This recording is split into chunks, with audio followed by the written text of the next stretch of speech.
But now, with what came out today, it's even worse. All of the emails, the horrible emails of the kind of money that you were raking in, you and your family. And, Joe, you were vice president when some of this was happening, and it should have never happened. And I think you owe an explanation to the American people. Why is it? Somebody just had a news conference a little while ago who was essentially supposed to work with you and your family, but what he said was damning. And regardless of me, I think you have to clean it up and talk to the American people. Maybe you can do it right now.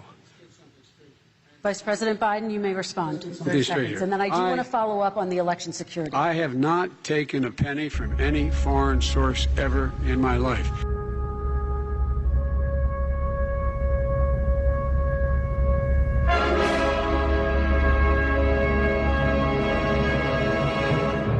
Want to get it off your chest? You're in the right place. They accuse this show of being run by boobs. Well, let me tell you something about us boobs. We're real and we're spectacular. Want politics and fun, sprinkled with a lot of laughs? Heard in every state in the Union and 770 cities around the world. We just finished our 13th year of broadcast excellence. Now in our 14th year, the Dave Weinbaum Show is streaming live all over the world.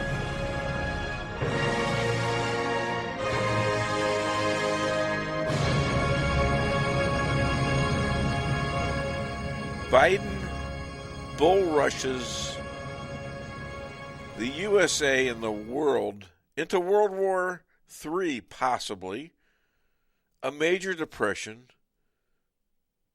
out of control inflation, his attacks on our own energy supplies, farmers, and his despicable habit of lying about just about anything. And how compromised is he by all of our major enemies, Russia, China, and even ones we support now, namely Ukraine. Listen to these clips.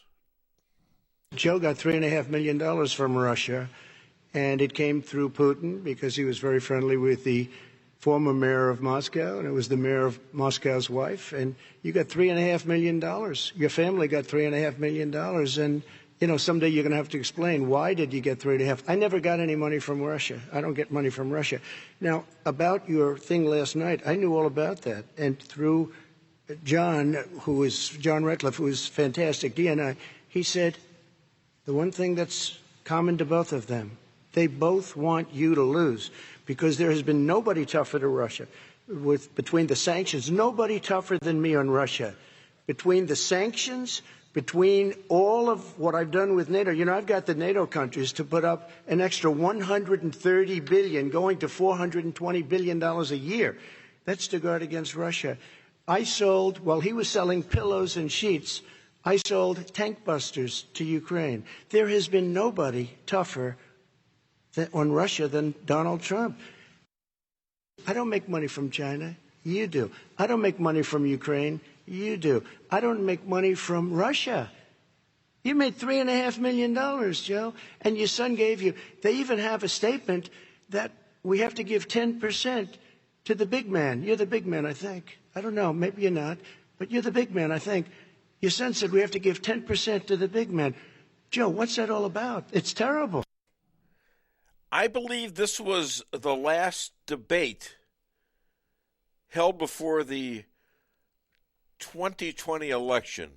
It happened on October 22nd, 2020. And look how relevant that is today.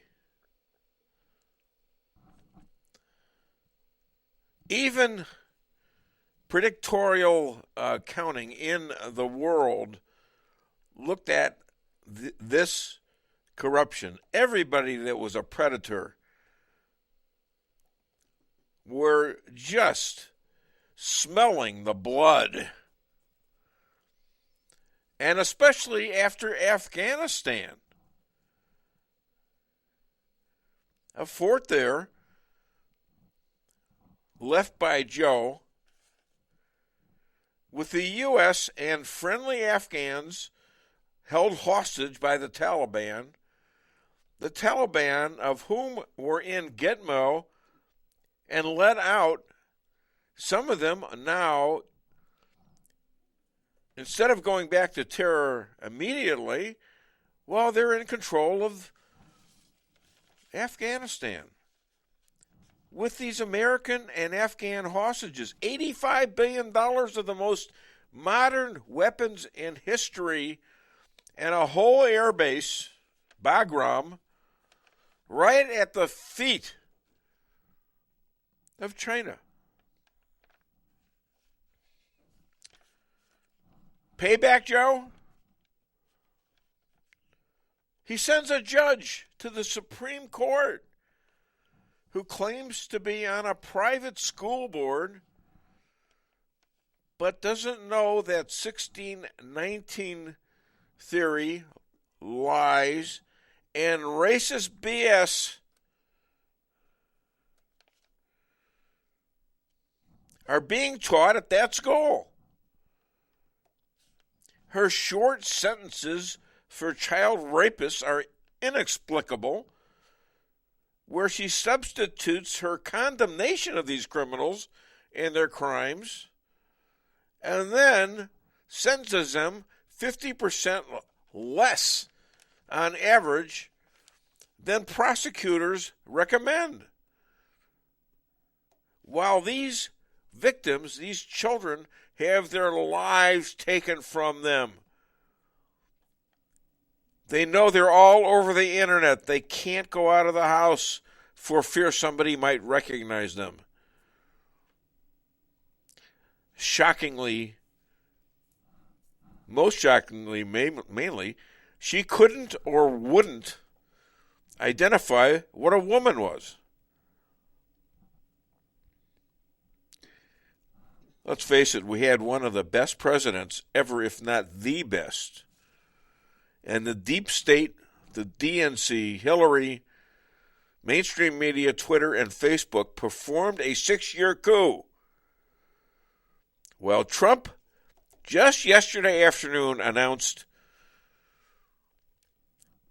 and this was covered by the New York Post, the oldest newspaper in the country, that was banned from Twitter because of the Hunter Biden laptop story. But this came out in the New York Post yesterday. He's suing Hillary, the Democratic National Committee, and others for the Russia hoax coup. My only question is, where can we the people climb on board and make this a class action lawsuit? Surely to be the biggest in history. If we have all our First Amendment rights to vote broken, we want reparations for that right now. Hi there, welcome to the Dave Weinbaum Show. My name is Dave Weinbaum. I'm here with radio legend Lisa Ann Weinbaum, or she likes to be referred to as the law. Look at her working over there. She is working her. I'm working. I'm working my fingers away. Yes, there you go. Working very hard. And gladly you have taken time to change your outfit because it was a little bit. No comment. No comment. It's hot. It was a little bit. Turn the temperature up. Maybe she'll. It's hot in here. I always have to wear summer clothes. I told her to wear a so bikini. Hot in here. Possibly she didn't get the message. So, Lisa Ann Weinbaum is here. Thank you, honey. And you were early today. 5 minutes early, actually, or so. And the senior producer, J.P. Maxwell. Good morning, everybody. Our junior producer is out with a couple of really sick dogs that they just got, and it's life-threatening for them. I think one is recovering, and another one he's got to bring to he's going to bring it to a doctor today. Yeah, vet appointment this morning. Yep. Yeah, and so give a prayer for these cute little brown doggies. I don't know what their names are. Yeah. Poor puppies. Yeah. They're not very old, I don't think. No, they're about 6 to 8 probably months 8 months old or something like that. So, everybody loves puppies. People will live through the darndest things, see the cruelest things happen to other people. But when something happens to a puppy, people are pretty much united. Oh, yeah, exactly. Sarah McLachlan singing in the background. It's all set up. Yeah. Are you going to in sing? this country? No, you don't want me to sing. We'll lose the viewers we have. That's for I don't sure. Anyways, they're quite as revered in let's China. get on with some business here because we've got a great show. Starting off in a couple of seconds, we're going to have the great one and only 253. I almost aged him by another century. Yeah. Let's try to keep him as young as we can here. I sat next to this man all night. Last night, he's a great guy, and that would be J.J. Bradshaw. And next we've got Rabbi Moshe Rothchild. And beyond that, we've got really good friends, Mark and Patricia McCloskey. We've got Bill Hardwick coming on. He's always a great guest. He'll be in the studio. And the super lawyer from South Florida, that would be Elad Hakim. Do you realize I'm going to have 3 lawyers in a row? We got the Supreme Court justice hearing covered. Now, let's get to our opening act because I know he's always ready to go. He always puts down there, ready.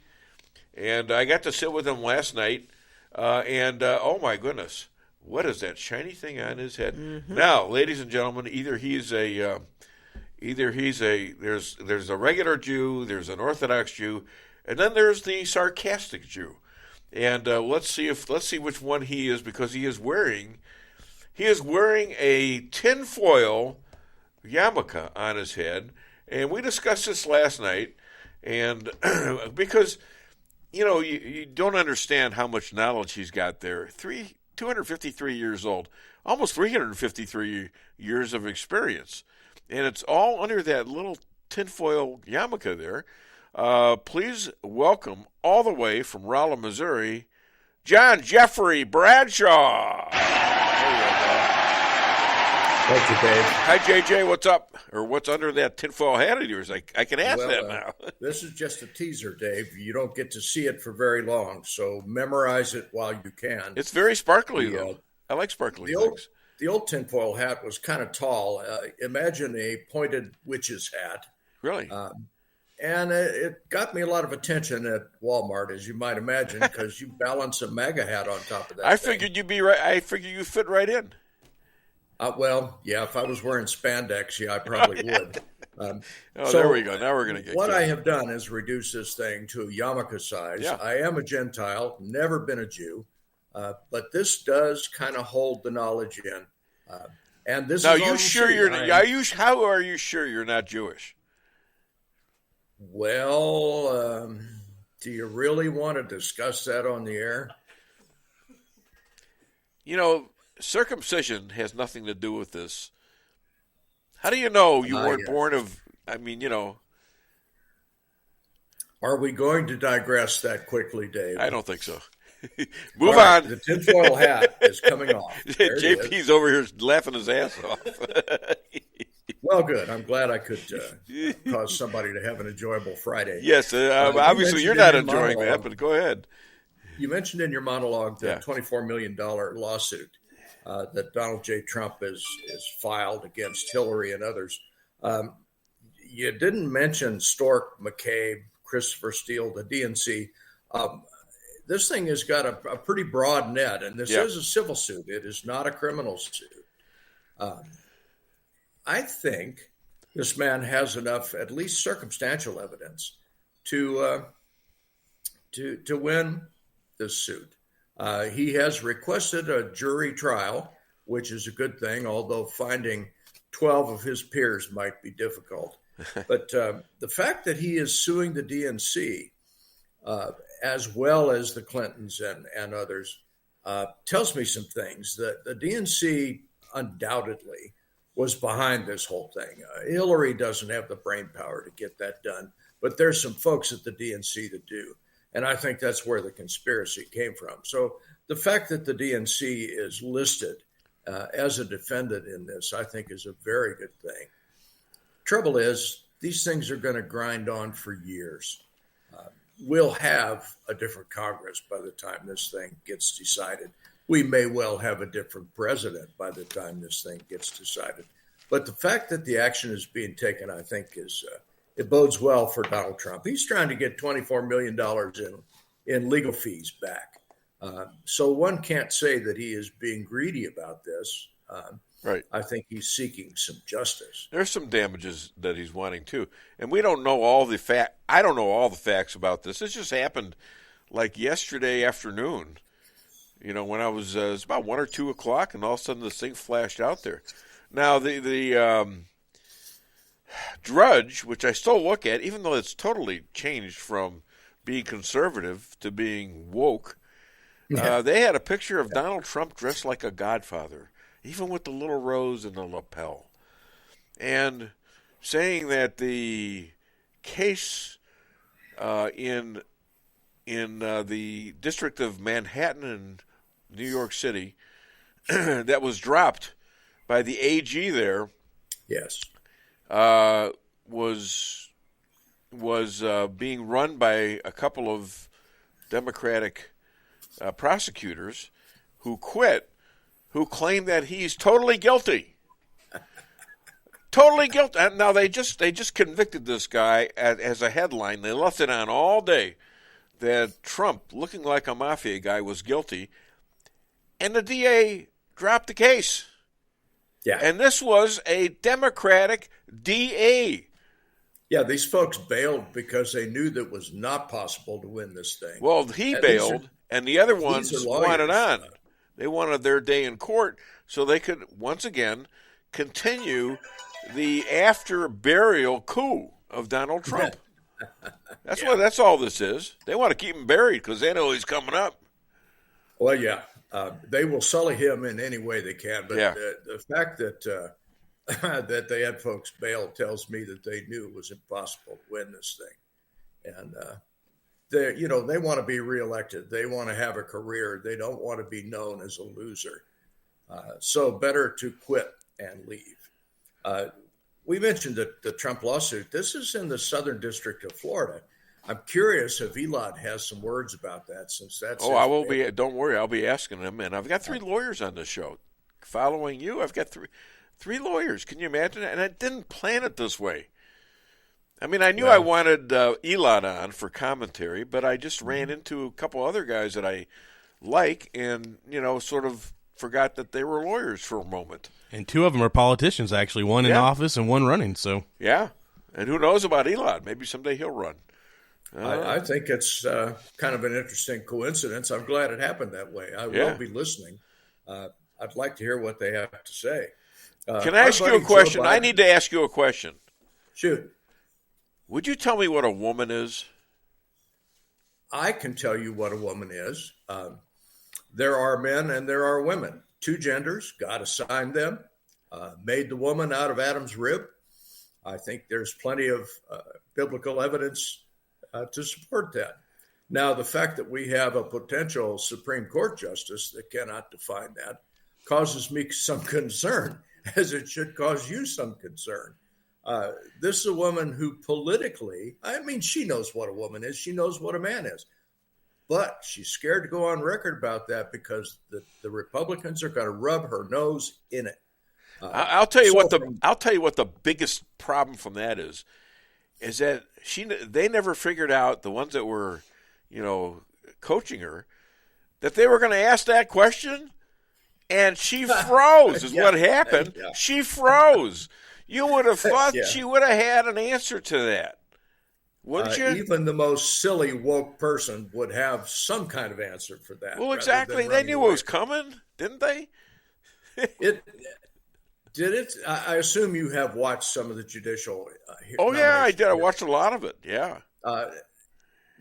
You notice that in particular, Ted Cruz went after her.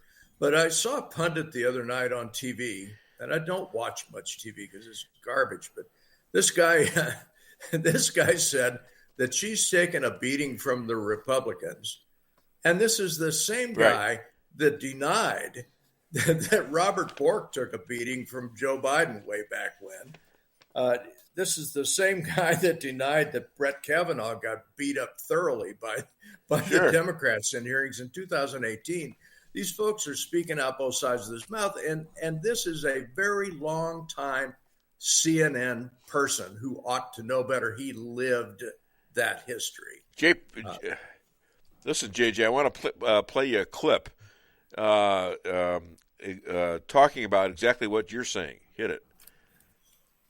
I welcome everyone to this confirmation hearing on the nomination of Judge Brett Kavanaugh. Mr. Chairman. To serve as Associate Justice. Mr. Chairman, I'd like to be recognized for a question before we proceed. Regular order, Chairman. Mr. Chairman, I'd like to be recognized to ask a question before we proceed. The committee received just last night, less than 15 hours ago, 42,000 pages of documents that we have not had an opportunity to review or read or analyze. You're out of order. I'll proceed. We cannot possibly move forward, Mr. Chairman. I extend a very warm welcome to Judge Kavanaugh. We have not been given an opportunity to have a meaningful hearing on this nominee. Their two daughters. Mr. Chairman, I agree with my colleague, Senator Harris. Mr. Chairman, Judge we received 42,000 documents that we haven't been able to review last night.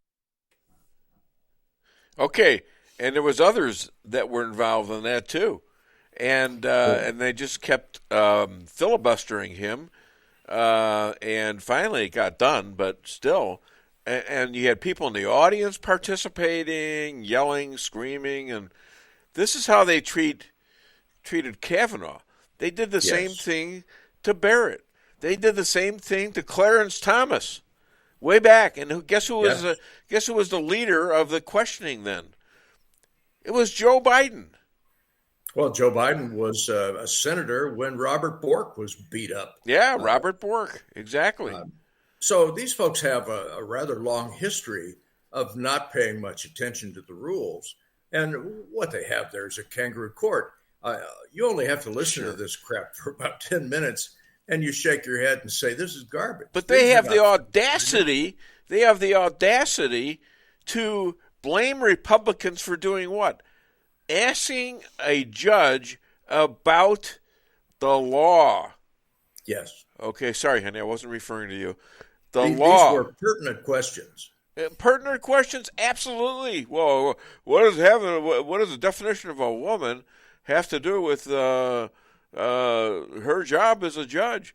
Well, they're about to come up with a whole bunch of transgender cases, pro and against, in women's sports. That's a big deal, and that's the law, and it involves constitutional rights, so-called, on either side, doesn't it? Why wouldn't that be pertinent? Why is everybody saying that's an awful question? How dare you ask that question? It gets more fundamental than that, Dave. There is the topic of originalism. And if you look at the conservative folks that have been passed on to the court, they all claim to be originalists. And originalist is someone who reads the Constitution, believes it, and enforces it. They're trying to paint this woman as an originalist so they can maybe garner a few Republican Senate votes. Well, nobody with an IQ higher than 20 is going to fall for that thing, because if you read the transcripts of her records, she's far, far, far from an originalist. This person is a judicial activist, and she's denying all of this stuff so she can get on the court. Now, Breyer is leaving. He's a lib. If this woman gets put on the court, she's a lib. So does the balance of the court change? No, not if you look at it simplistically like that. But she's another liberal voice, perhaps more liberal than Breyer on that court, which may sway decisions towards the socialist liberal side. So can damage be done by her getting in there? Yes. If you look at it simplistically, no. Do I think she's going to be confirmed? Well, that's a tough one. I bet that she is. Yeah, I think that she will be too. Votes to do it. Yeah. But, you know, to nominate someone as a potential Supreme Court justice on the basis exclusively of race and gender is so very bigoted. It's bigoted on its surface, and it's bigoted all the way to its root. And it's contradictory to the Constitution. It is indeed. Don't you want someone on the court who is the best and brightest and don't really care, man, woman, black, white, doesn't make any difference? We shouldn't care about that in this country. I want the best and the brightest. Well, let's equate it to sports, JJ. Do you think you'd want me, because I'm white, to be included on a team just because there's 4 other blacks on it? Because, you know, like a basketball team? Now maybe a wrestling team or a football Weinbaum team in the NBA. Yeah, I can see that. that. Well, I mean, football team, you know, I did that, and there were a bunch of blacks on my team and people I played against. But I earned my right to that. If I couldn't earn my right in a basketball court, and I can guarantee you that, I would not be able to earn my ability to play with anyone in basketball. Okay? Yeah. And you think I want me out there now knowing that I don't deserve to be there? Hell no. I believe you would be carrying the bucket with the Gatorade in it. I would make the best water boy possible. It's like the Water Boy. You ever see the film? Yeah. Adam Sandler. That's a riot. But the point is that we're a country of people who get ahead by effort. Wasn't always like that, but it certainly is now. It certainly is now, and it has been so since maybe the 60s, since maybe I was in high school. Probably the 50s. Dave, you know, the Dems consistently claim that us Republicans, conservatives, are bigots and homophobes and all sorts of awful things. But at the same time, these folks in their actions prove that they are bigots and homophobes and so disgusting. Yeah. You know, in the 50s and 60s, they tried to hide this stuff. Now they don't even bother. We've got this woke generation and these woke socialists that claim that anything's okay. A man can be a woman, woman can be a man. There are now 60 different genders. LGBTQRSTUV, all of this nonsense, any rational person will reject. Yet we have a political party that supports this, supports the unsupportable. This is George Orwell's 1984 all over again. We're living it. We live in amazing times, but every time probably had its ups and downs. I mean, I look at this, I get depressed about this stuff. And then I start thinking about, well, what was it like in the 50s and the 40s, the 30s, the 60s? I mean, there were all sorts of things going on then too. So I try to buck myself up and say, okay, you got to deal with this. You got to deal with things the way they are and try to change them if you can. That's what we're here for. The key to this. That's 50s, what we're here 60s, for. 70s, 80s, we were all trying to make this better. We were trying to make things right. Now we have a political party that doesn't want to make things right. They want to separate us by race, by gender, by anything they can pick out to make sure we are divided and in crisis all the time. This is Marxism. Well, to make things right, we have to get rid of the people that threw a coup on us. All right. Yes. And quite frankly, I think, you know what? I think even some of the Democrats who really thought, truthfully, that Joe Biden, as stupid as this sounds, would be a better president than Donald Trump, I think even they should be in on this lawsuit because they had their vote stolen from them too. Can any rational person support Joe Biden as president of the United States? Well, I think there's one. No one. No, I hang around with conservatives. There's one. I don't like libs. All right, we're going to show you one, then we got to get done here. One and done. Recording me makes you feel safer. That's fine. I support you in doing that. Here's what's going to happen next. You're going to do me a favor, and I'm going to do you a favor so we can both go on about our day. What favor can I do for you? You're going to slow it down when passing through here. We got a lot of traffic. I'm going to rip that Biden-Harris bumper sticker off the back of your car so people don't think you're an idiot. God bless you. God bless you, JJ. While you're at it, let's get that Bernie Sanders sticker off the other side of the bumper and turn this person into a real that's the last thing. That's the most interesting thing about this.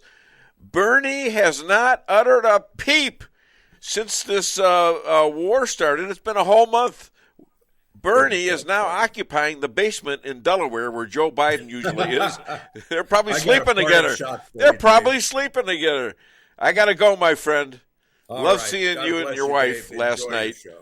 All right, thanks. God bless JJ Bradshaw. All right. And we got a new sponsor.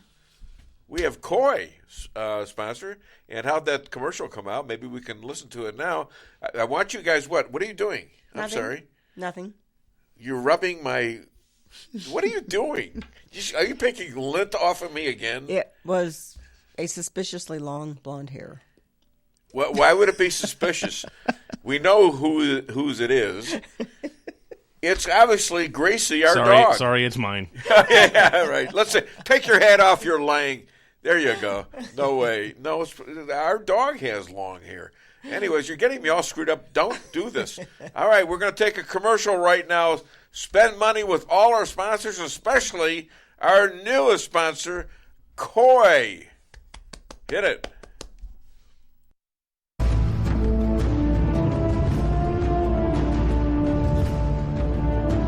Never be too coy to tell your friends and family about Koi Sushi and Hibachi. Celebrate the best Chinese-Japanese restaurant in the Midwest. Call 573-426-5551 to make a reservation. Locally owned, 1808 North Bishop, Rolla, Missouri.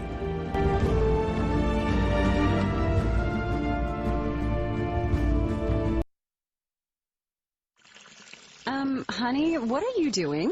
What does it look like I'm doing? It looks like you're filling up a swimming pool. Yep, I'm filling up a swimming pool. In our living room? How else am I going to watch the game and stay cool?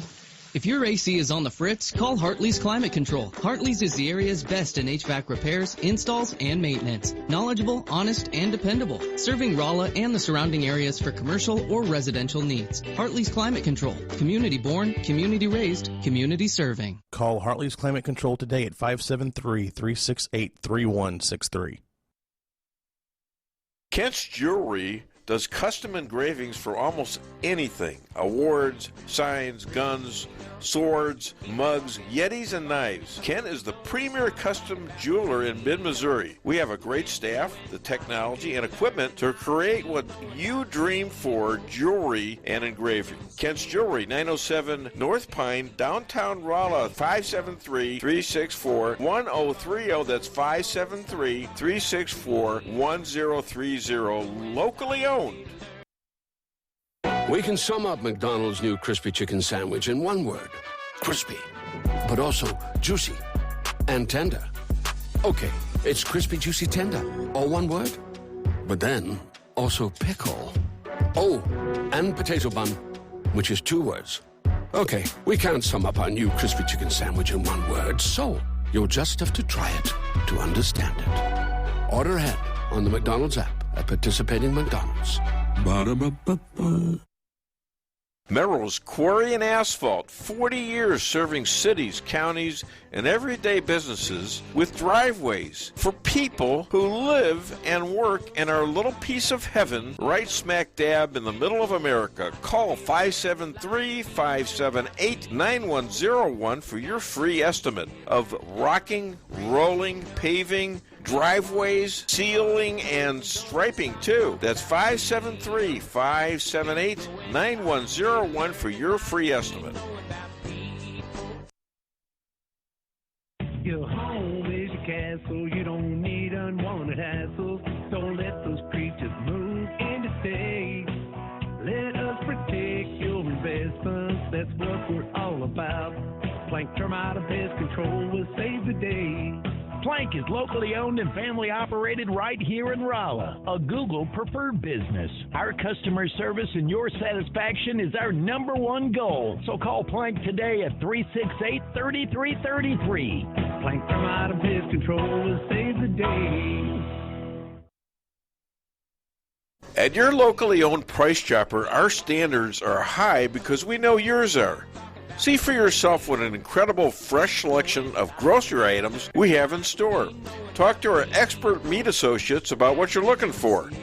They're happy to meet any special requests like custom cuts, or see our expert produce associates on how to pick out the best fruits and vegetables. Quality in the deli means fresh, full flavor, and always delicious. If you're craving fresh baked goodness, we have that too. You can expect the best selection and the best value while interacting with our friendly and knowledgeable employees. You can find what you're looking for fast and easily at the best prices at Price Chopper Fresh Savings every day. At Town & Country Bank, we've got all the perks of a national bank, like online banking, quick loan approval, and you can deposit your check from your phone. But that's not why our customers love us. They love us because we still offer hometown customer service. Stop by one of our 2 Rolla locations and let our friendly team remind you how special hometown banking can be. We're locally owned and will take the time to understand your needs. Smart, friendly solutions. Town & Country Bank. Member FDIC. Equal housing lender. All right, we're back. We got lots of things on the board here. We've got Ready to Rock. That was J.J. Bradshaw, and he rocked it today. With his tinfoil hat. With his tinfoil hat, too. First appearance, that was yep. He told did us he ever? was going Did he ever take it off? Yeah. Did he? Okay, I didn't notice. Right after he came on. Yep. Okay. It was sparkly too. It was really something. And we got to sit by them last Rick night. Camino. Good morning, everyone. Sorry I can't be there today. I think he knows Rick Henderson. I think he's talking for Rick Henderson. And he's got a new persona. It's now Rico. So we're sorry he couldn't be here, though. And good morning, everyone. Happy March 25th. You know, Pamela, I didn't hardly recognize you last night. You've changed, girl. You've changed. Okay, Pamela, great opening monologue. Merrimack Republican woman, Google morning? What does that mean? That's autocorrect and the wrong profile commenting on your page. Google morning? Who's in charge of that thing?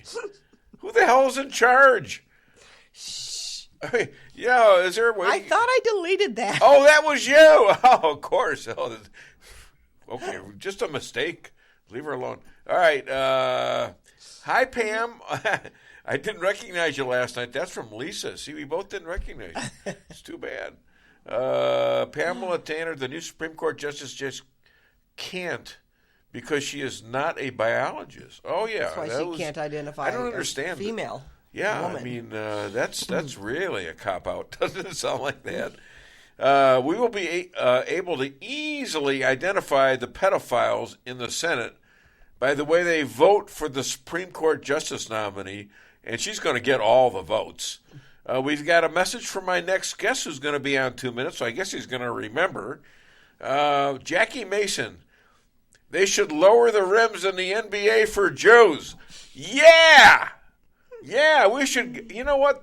We ought to have them ankle high. What are those big guys going to do then? We could dominate that game, couldn't we?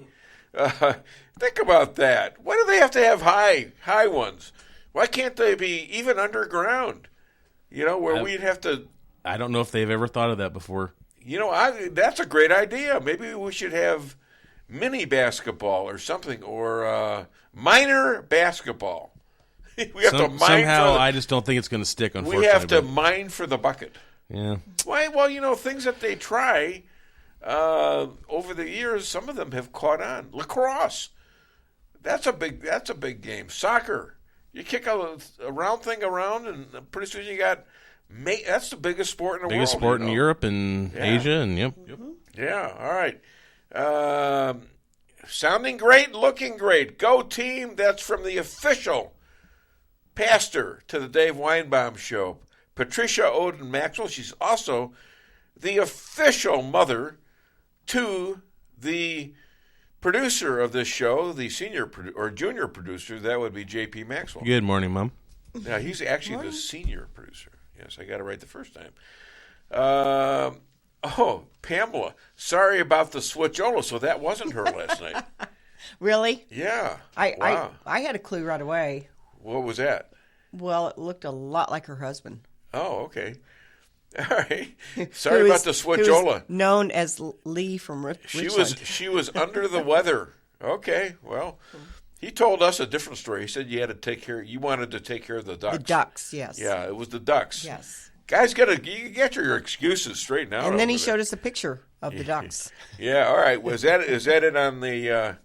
Okay. Pretty soon you're going to get Rabbi. If you're listening, get your buttski on. Are you there? I'm here. Oh, he's here. Okay, sorry. I'm looking at the phone, but I forget you actually sign in now and you throw a switch. I can hardly see you. You're like... let me put the light on. One second. Hello? What's on his head? 1 second. All right, let's start. We're going to start the song for you anyways. Hit it. Yeah, 1 second, Dave. You were talking to another rabbi? Sounds like you're cheating on me. No, actually, I'm cheating with you on him because he was the first rabbi. Listen to this. I got rabbis fighting over me. This is kind of weird.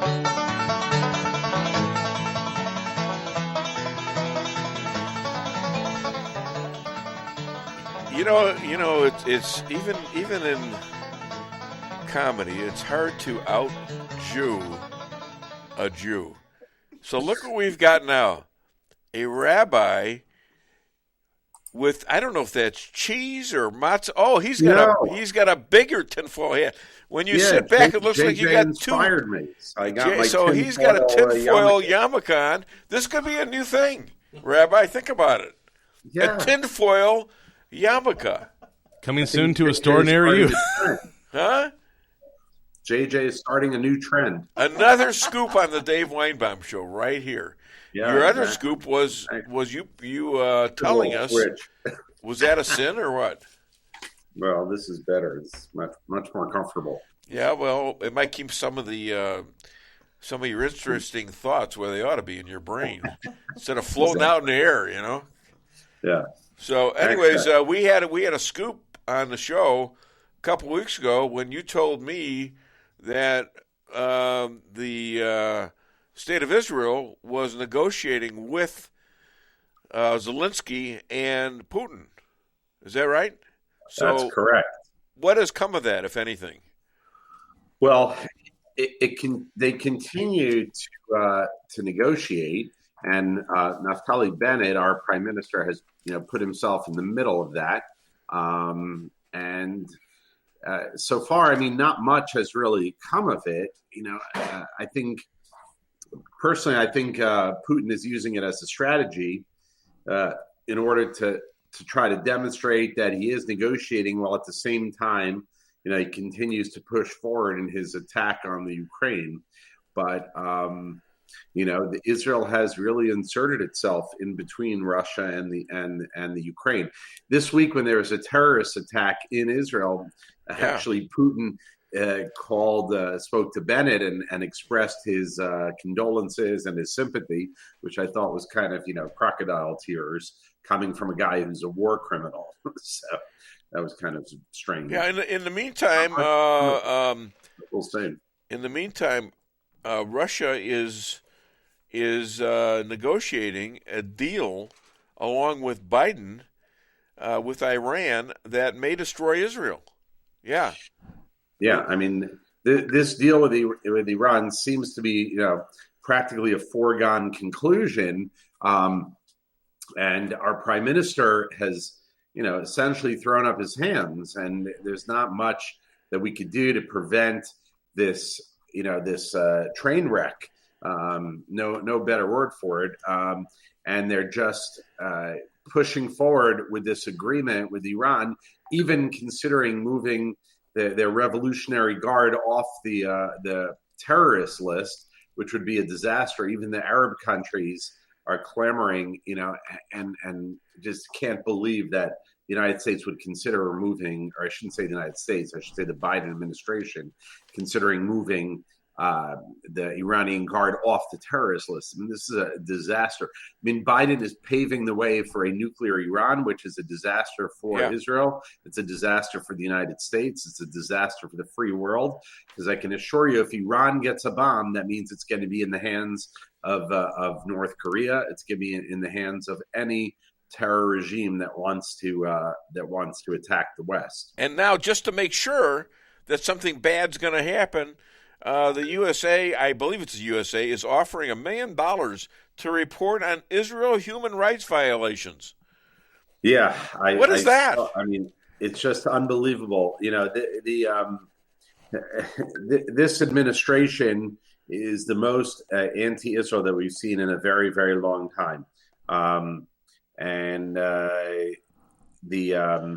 it's just incredible how. Things like that, I don't know how many people know about this, just offering money to report on violations, and it's just incentivizing people to lie and so on and so forth. So it's just unbelievable. So Russian losses in Ukraine exceed Soviet losses in Afghanistan. I mean, they got about, one said 40,000 casualties or 40,000 deaths. I'm not sure exactly. That's in 28 days. In Afghanistan, they were there for 10 years. They were there for a whole decade. And they're getting pushed out of Kiev and Crimea. I want you to know, I prayed about this. I prayed. When the war first started, I says, everybody was saying, well, how is Ukraine going to survive? It will only take a week. And I prayed to God that he would somehow help them win. And you know what? Look what's happening. They're on the road to victory, it looks like, to me. Now, will they be allowed to win by anybody? Hell no. Nobody will allow them to completely conquer Russia. But what if that happened? Did you ever speculate on that? I think it's all. There's nothing greater than a motivated fighter. The bottom line is that the Russians are totally unmotivated. Yeah, they're fighting a war that they don't know why they're fighting it. I'm talking about the soldiers. Many of them didn't even know there was war when they were sent to the border there, and they're in wholesale numbers. Giving up on this and rather be a prisoner of war than get killed, than being sent home in a body bag. And Israel has won many wars, even though we are outnumbered, and in the early years outgunned as far as the quality of weapons, although that has changed. But we won. Why? Because of the motivation. If you lose, that's the end of your country. You lose, that's the end of you, the people behind you, the women, the children, the ones you're fighting for. So there's nothing like a motivated fighter. I mean, Dave, from your football days, if you got that motivation, that fire in the belly, the smallest guys can beat up the big guys. And it's all about that motivation. And that's what we're seeing in Ukraine. And Zelensky is like the hero that the world is craving for. If only I could have dunked on them. I could have done that. There's no way. I was thinking about ankle basketball. You got to put the baskets down. That's what Jackie Mason said, right? Yeah, exactly. I said that one, didn't I? He was commenting on the affirmative action. Yeah, well, that's what we were talking about earlier, right? Yeah. Yeah. All right. Israel Knesset, the MK's visit. What does MK stand for, by the way? MK stands for Member of Knesset. Member of like Knesset. MP in England is Member of Parliament. Okay. So they visited the largest Muslim country in the world. What is that, everybody? Rabbi, don't say it. Okay. What's the largest Muslim country in the world? As far as residents go? Yeah, I guess. thought it was Israel for some reason, but no, not even close. Nope. Anyone? I don't know. Anyone out there? Indonesia. What? That's right. Indonesia. The rabbi knew that. Soon it's going to be France. Yeah, they're moving. Okay, and so Indonesia. Now he's going to visit there, and they have recognized each other, haven't they? But they've never really established anything there. But they have an embassy open, and now they're looking at maybe the Abraham Accord. That would be something, wouldn't it?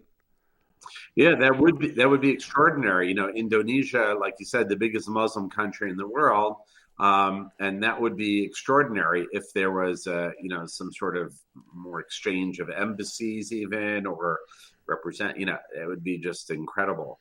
Well, I don't think they have an embassy there. They don't have an embassy, but Israel's opening an embassy, talking about other strange things in Singapore. That's right. Okay. Is Singapore opening an embassy in Tel Aviv? Yeah, that would be amazing. Okay. Yeah, and it's happening after we've had relations with Singapore for 50 years, and finally Singapore is opening an embassy. Although it's not in Jerusalem, but they are opening an embassy in Tel Aviv, and so that's a big move. That's a huge move. Yeah, that's China controlled. That is China, isn't it? Yeah. Okay. It's an Asian country. Yeah. Wow. It was. I think you'd be proud of me. I now have a sponsor that he has a Chinese, Japanese sushi and hibachi. And I told him, I says, one of the laws there's a couple laws for American Jews. One is if you retire, you must go to the east coast of Florida, and the other is you must eat Chinese food. Okay, so I told him I'll be here a lot. Anyways, I was there a lot, but I had a run-in with the last owner, and this guy's a really good guy. I like him a lot. And it's a good place, really is. They even had a roll named after me. The Weinbaum roll. I won't tell you what it's made of, but it was always short. Anyways. Slimy. It was slimy, too. Oh, stop. It wasn't slimy. They didn't. How dare you? How dare you injure my sponsor like that? What's wrong with you? He didn't ever serve slimy I'm talking about food. your roll. Oh, stop it. Oh, God. It has eel Not in funny. it. Stop it. Eel. Okay. So. Oh, okay. Anyways, what is your Iran update with Russia negotiating the U.S. and Iran? Well, this week it was even the opposition leader now, Benjamin Netanyahu, spoke up against Biden's deal with Iran. And saying how this will be an unmitigated disaster for Israel. Now, back in 1981, Israel went and bombed in Iraq a potential nuclear reactor that was going to produce bombs in Iraq, and we successfully destroyed that. We did the same in Syria. The problem is in Iran, because of the history of what we've done, they've buried it so deep that any kind of military operation is nearly impossible, although nothing's impossible. So, the question of what is possible if Iran goes nuclear is really very, very worrisome. And there's no doubt they were cheating in the last plan. And there's no doubt that they're going to cheat again. And how does the Democratic Party live with themselves, many of whom are Jews? Right. So they're going to help destroy Israel. Our government needs to insist, Israel should insist with the United States, or Congress should insist, that this agreement with Iran should be considered a foreign treaty. And if it's a foreign treaty, that means that the United States must pass a 2/3 majority in the Senate. Now, they would never get a 2/3 majority in the Senate, but that's why they need to insist that this is considered a treaty, not an agreement, which it essentially is. But it's, this is probably, in my opinion, the most troubling and worrying thing going on right now. Yeah. And Ukraine is a distraction because So whatever's going to happen there, it's going to happen. But we're talking about potentially giving the greatest opponents of freedom a nuclear weapon. And that is more worrisome to me than even what's going on in the Ukraine. All right. Hey, are we going to get a tour of the house or no? Okay. I was looking around. I'm trying to find stuff. I do want to tell you what we did this week. What? I don't know if you were going to bring it up. I got a call on Sunday. There was an opportunity. There was an opportunity to help someone get out of the Ukraine. Look, a lot of the refugees that left are younger people, healthier people, but a lot of the elderly, the sick, who cannot walk and cannot, walk to the border or make it to the train, just got left behind. So we were contacted. There was a 79-year-old elderly Jewish man who was being looked after by his niece. They were in the basement of a building and they needed to be evacuated. So it was in Kharkov, Ukraine. So we immediately sent out, a campaign to our followers, and we raised the money to be able to pay for an ambulance to meet him in Kharkov, drive him the 15, 20 hours to the Polish border where he'd be transported to a Polish ambulance and then taken to a hotel where an Israeli hospital had been set up as like a field hospital. So when the operation began, we got word that in Kharkov, there was bombing, there was gunfire. They couldn't get him out. It took a few hours till finally the ambulance could go in, and they picked him up early in the morning around 8 a.m. And it took them till 1:30 in the morning. We're talking about, 18 hours or so to get him to the Polish border. Yeah. And then another 5 hours or so to Warsaw. So almost 24 hours, this elderly man was in an ambulance. When he got there, the doctors couldn't believe how sick he was. Yeah. And it took a while, but they stabilized him and were hoping to get him to Israel. Well, that's great news. For all of our sponsors, including you, Dave, and Lisa, and you guys literally saved a life this week. We couldn't have done it without you guys, without all the sponsors. We're just the vehicle, and we're hoping to do more of these rescues, because there's a lot of people left behind. If you see the news, these trains and buses take them 5-10 miles from the border. They get out and they walk to the border. But what about all the people that can't walk? Sure. All the people that are just left behind. All right, so, which brings us to how do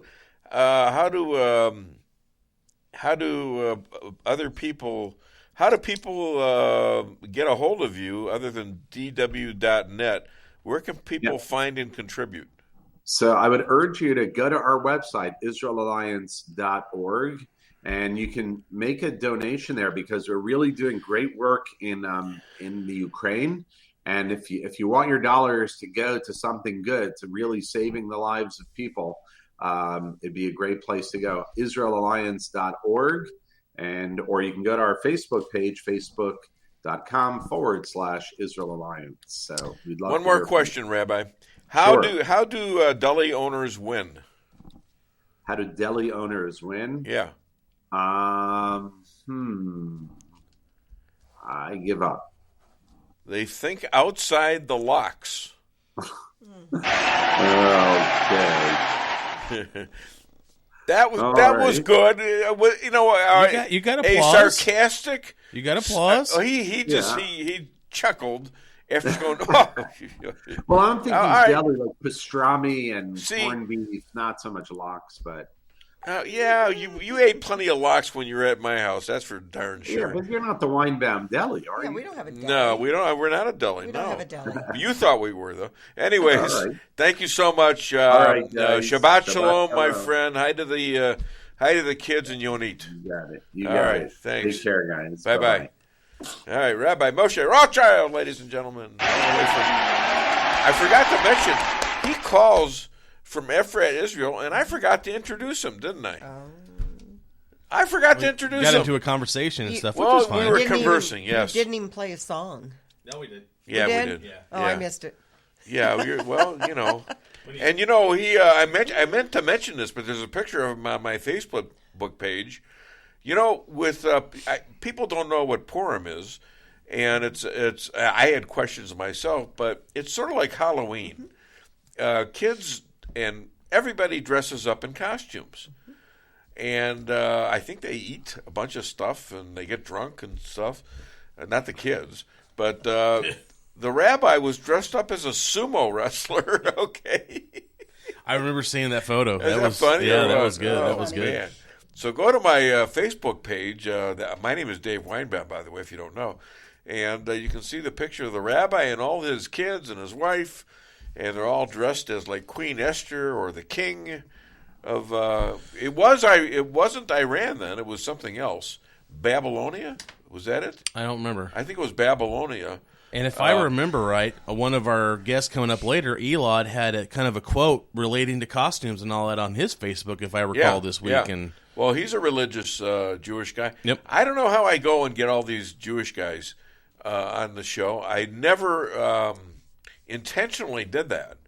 I mean, the rabbi was something that your mother arranged. A Christian arranged for me to meet Rabbi Moshe. Mm-hmm. And you can tell that he is a very religious, obedient Jew, that he obeys all the laws. He's the and real I can deal. tell you, Yep. He's the real deal, and he really is. And, from him staying in my house, I absolutely know that. You know, he prays a lot, and he does a lot of different things. Patricia Odin Maxwell, the official pastor to the Dave Weinbaum Show, had a great time at the banquet last night.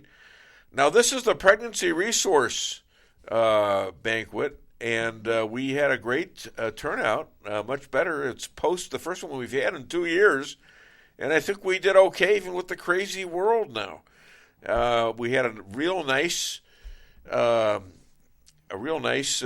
gathering, and Patricia Odin Maxwell was there. Had a great time at the banquet last night, so pleased to have been able to be at the table and also see and visit with our good friends. She also brought our good friend Bill from there. Great presentation against JJ. Great job, Dave. Great show. Thank you, Patricia Odin Maxwell, the official pastor to the Dave Weinbaum Show. Really appreciate that. Okay, so we've got coming up next, we've got Mark and Patricia from Mark and Patricia McCloskey, and they've got a story to tell, and he's running for governor. John Jeffrey Bradshaw. Great interview, Rabbi. Okay, so I've got a interesting thing. The first two guys are on there, and they both have aluminum foil hats or yarmulkes on. One of them is Jewish, one of them isn't. Yeah, I'm feeling a little bit like I should have prepared better for this show today. Well, you're wearing a Trump hat. Yeah, I'm wearing a hat. I'm going to have to get me some aluminum foil, apparently. Well, apparently next week I'll have to come prepared. You know, if you guys want a good stock pick, pick aluminum foil. Because that could become a trend. What do you think? No? You don't think it's going to be a trend? Good luck. All right. Oh, thanks. Aluminum foil yarmulkes, you never know. Yeah. I mean, sounds like pretty good to me. Okay, let's do Ronald Reagan. Let's do a clip from Ronald Reagan. Not a clip, but a bit. You know, there's a 10-year delay in the Soviet Union of delivery of an automobile. And you go through quite a process when you're ready to buy, and then you put up the money in advance. This man, he laid down his money, and then the fellow that was in charge said to him, okay, come back in 10 years and get your car. And he said, morning or afternoon?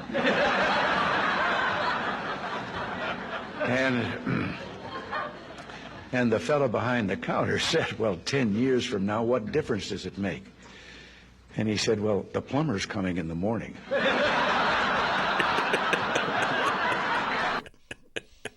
We got a couple other of those. Those are pretty funny, I think. All right, want to call the show, 573-578-2700. And if you want to leave us a message, you can message us by Facebook, Twitter, and also on DaveWeinbaum.net. Okay, so we're talking about a bunch of stuff now, and we got this Supreme Court justice on who cannot identify even a woman. And she's not a stupid woman, this gal. She's she seems like a nice person, but when you get into her views and how she has judged in terms of sentences for child rapists is what they are, it's been totally inconsistent with anything that's in the law. And she has yelled and screamed at people about it, about how terrible it is, and she says she identifies with the victims, and then when recommended to give a guy 18 months, she gives him 3 months. I mean, that's like staying in camp for a week or something like that. That's ridiculous. Hi there. Welcome to the Dave Weinbaum Show. What's your name? Where are you calling from? I'm calling from the Dixon area. Hi there. Hi, Adolf. How are you? I'm doing pretty good. Not too bad. All right. I'm glad Can't you're doing complain. It wouldn't do any reasonable. Good. Oh, I might have sympathy for you. What you got for me today? Well, this morning they had some individual on school who's some government bigwig, I guess. Don't know his name. Can't remember it. But he stood there and made a comment that school funding from private individuals, whatever they call it, I'm not sure what they want to call it, but so kids can go to private schools or create their own private schools, are hurting our education system because who's hurting the education? The private schools? I'm not sure what his name was, but all the urban schools are what's keeping America smart. What are you, crazy? Yeah. All the test scores are going down. It's ridiculous. It's terrible. They're not. There's a purpose to it. They want people stupid. Well, hello. They want you masked up. They want you masked up. And they want you stupid, buddy. Why? Because they want to control you. They want to control you now. They want to control you with mandates to take unnecessary vaccines. How did the darn disease get this thing was done when Joe Biden came to the State of the Union message and proclaimed. He didn't even proclaim it. It was over. No one was wearing a mask. It was over. If he had done this 2 years ago, he could have prevented all this, couldn't he have? Yeah. Yeah. Oh, without a doubt. All right, what else you got? The schools is what messing up our country, and it's a lot of the teachers that are doing it. Well, I don't think there's a doubt about that. And finally, we're getting these masks off, except in certain areas. I mean, it's becoming the exception, not the rule. You got the Mayor Adams of New York, after it was released that he had a huge, like a $1.5 million contribution from, I think, either one of the baseball teams, Mets. I don't know if it was the Mets or what, a contribution. Yeah, I don't remember which one it was. Either the Mets or the Yankees, one of the two. Yeah. And so now, all of a sudden, Major League Baseball and the NBA, guess what? They don't have to wear masks and they don't have to be inoculated. They don't have to. Now, the rest of the city, the health workers are still losing their jobs. Our armed forces are getting kicked out because they won't take the jab, some of them. It's only for athletes, singers, and performers right now. And our police and fire departments in New York are still under these mandates. What happened to equal justice? Yeah. Huh? Yeah. All right, what else you got? Not much. Okay. I tried singing in the shower, and that didn't work. What did you do, drown? Well, no, the singing probably wasn't that bad. I didn't think it was that bad, but well, let me tell you, didn't think of it much. Let's talk a little bit. She only had 2 words to say. Knife and soprano. Who's that now? Joanne. Knife and soprano? Knife and soprano. What does that mean? She's got a knife and something about soprano. Oh, I'll my sing God. soprano. You'll be sleeping with one eye open. I got this advice for you, Adolf, and don't let Joanne hear this. Now, never go with the flow until you know where the waterfalls are. That's the truth. That's a great one. I'm gonna leave you with that, my man. Have a great weekend, and you're my new friend on Facebook. And Joanne, is she on Facebook? Yep. Okay, good. So we haven't been on it for a while because our computer died, and Oh. it ain't getting fixed till he said it'll be done Monday. Well, get your butt over so you can watch the show while we're talking. I might do that. That's a good idea here. All right. Yeah, All right. There you go. Thanks a lot, because we're like it's a TV show almost. That's why I'm trained to all these new different gestures and stuff. There. Sounds like a winner to me. I even take showers now.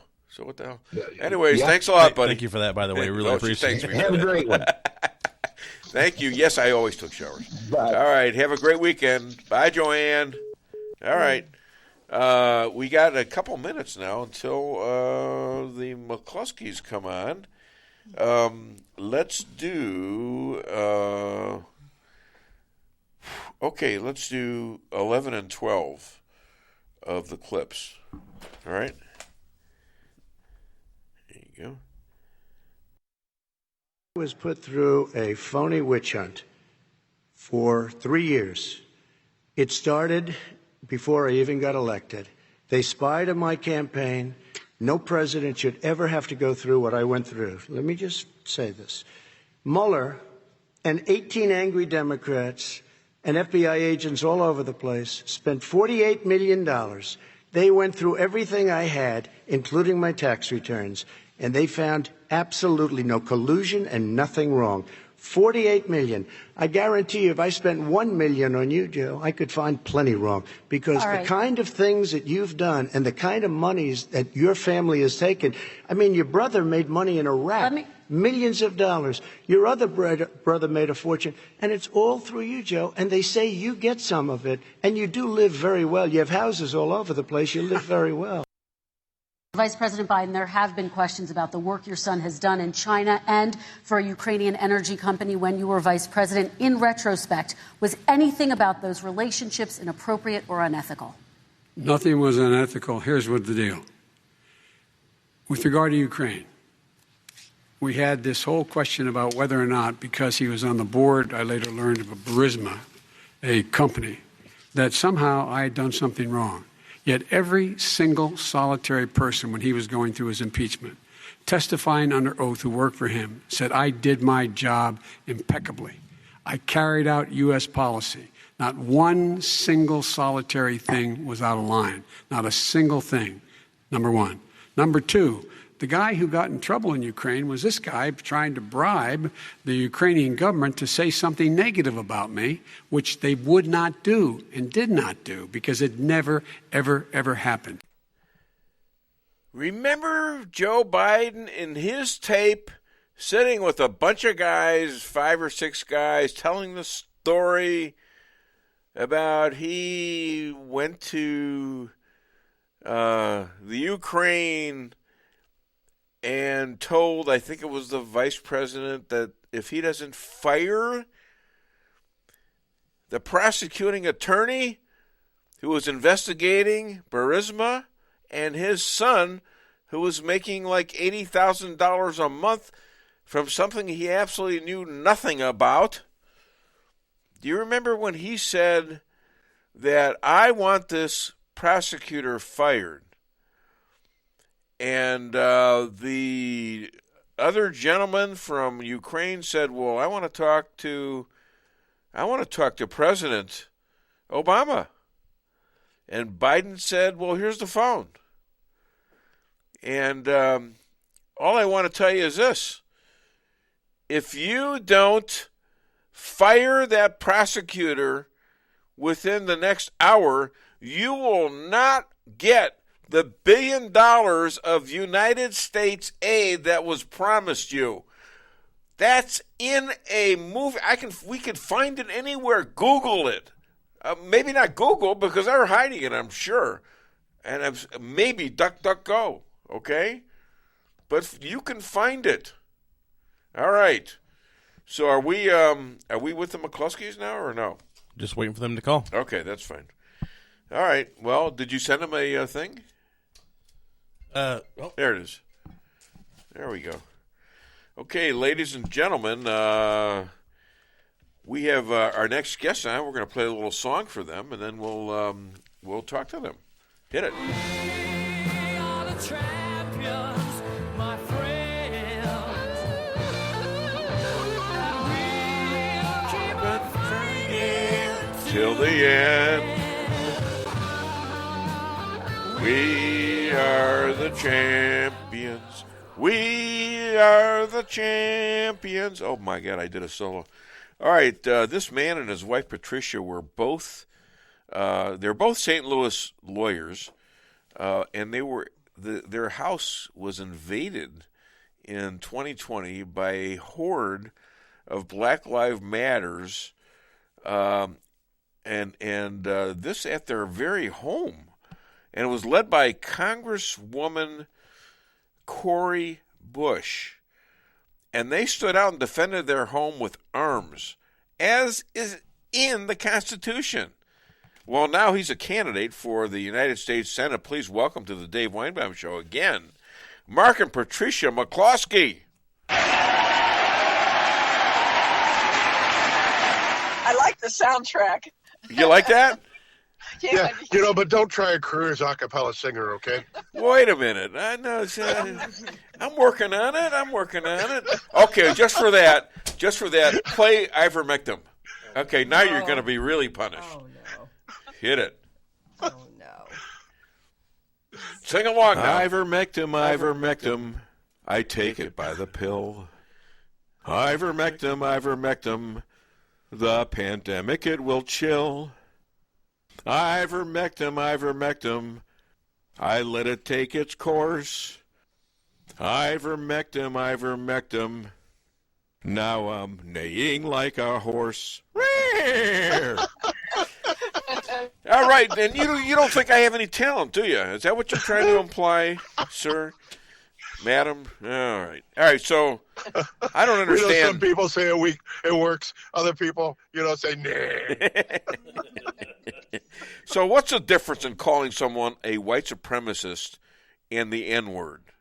I hate to get serious about this, but what is both are judging people by their skin colors, isn't it? Well, Dave, you have to remember, Dave. Yeah.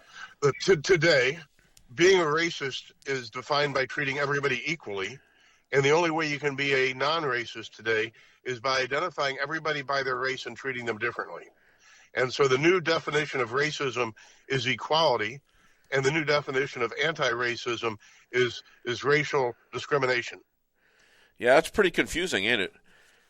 It's not exactly what's in the Constitution, is it? Is there a constitutional amendment that's been made? They spend 65 years old, as far back as I can remember. Yeah. We were told that we're supposed to judge everybody equally. By the way, that's what it says in the Pledge of Allegiance, justice and liberty for all. But no. Now we're supposed to have justice and liberty divvied out in percentages based on your race, gender, and this imagined sexual orientation. Now that brings us to what your positions are on Judge Jackson. Have you watched any of this? I've been kind of busy this week, so I've been catching it just around the edges, but just enough to know that she's the standard CRT 1619 project, anti-American, anti-Constitution. She finds the Constitution of the United States to be an impediment to what they would consider justice. Yeah, but she's lying about it in her testimony. She's lying about it. She's saying she's on the board of directors. When she could not answer Marsha Blackburn's question about what a woman is. I mean, that's all I need to know. Well, us men are a little dense about that. We really don't know. I mean, it's. I'm still learning. I don't know about you, Mark. Patricia, don't listen to this. Lisa, don't listen. But I'm a little confused myself, quite frankly, and have been all my life. But for a woman not to be able to define a fellow woman I'll tell you what's startling about it, McCloskey's, and that is that nobody prepped her for that question. Nobody. I mean, come on. What are you going to say if somebody asks you what a woman is? Well, and then you got to consider that this is a woman running for the highest judicial office in the country, where you would kind of hope that they have A, more than average intelligence, B, more than average ability to think on their feet or on their rear end in this case, and C, if nothing else, the discretion to be able to dodge a question intelligently rather than just squirming and looking stupid. Exactly my point. That does not show a reasonable enough person to be a Supreme Court justice. And going back to the fact that she was on the board of directors of a private school that teaches critical race theory and the 1619 propaganda, and she didn't know. So if you're on a board of the school that teaches this, and you say you didn't know the curriculum, well, what the hell else? What do you do on the board? What are you doing on the board? What else do you do? To monitor the cafeteria or something, or what?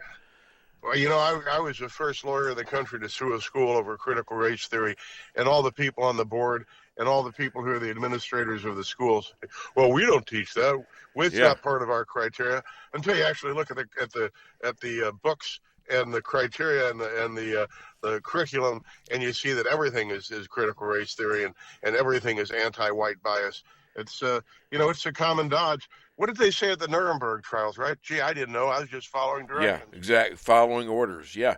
And in fact, if you bring up the Nuremberg codes in this country, you could have a lot of people in trouble in the medical field. Oh, yeah. Couldn't you? Oh, yeah. I mean, it's incredible how many people died from the vaccines. Yeah. And they want to keep it hidden. That we're told about it, and the misinformation and the censorship of the truth.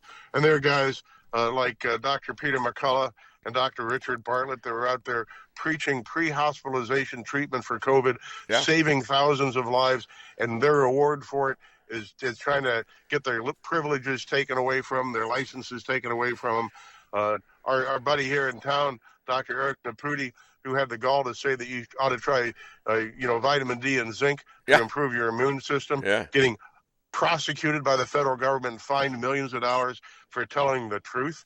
And this is a country we live in. I got an idea. I think I might want to have you write a letter to my doctor in St. Louis.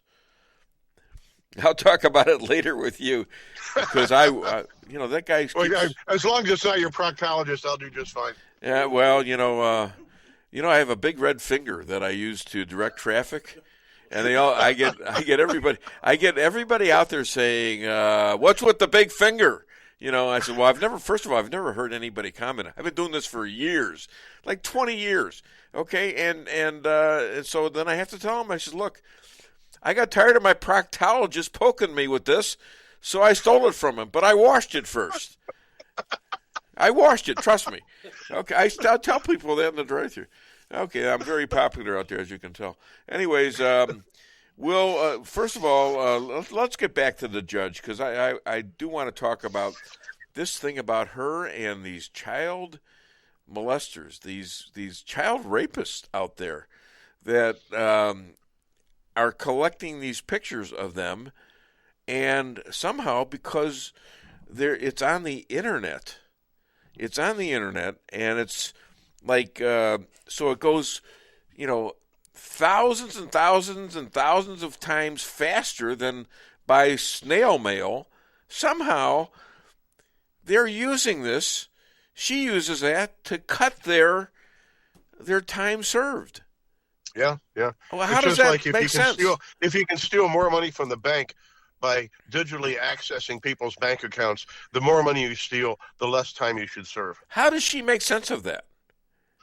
How does the Orwellian reality of the modern world is that you teach people to not consider sense relevant. That you remove, once you remove reason from rule, you can impose any rule you want.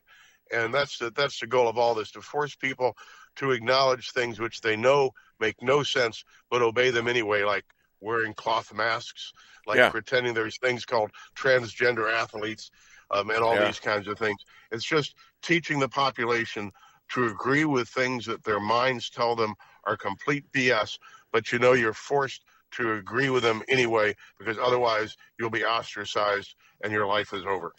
So is it true that you are giving advice to Donald Trump, since he is your buddy, about this lawsuit that he has against Hillary and the DNC for the Russia hoax? Well, if President Trump listened to my advice, I'd be so flattered.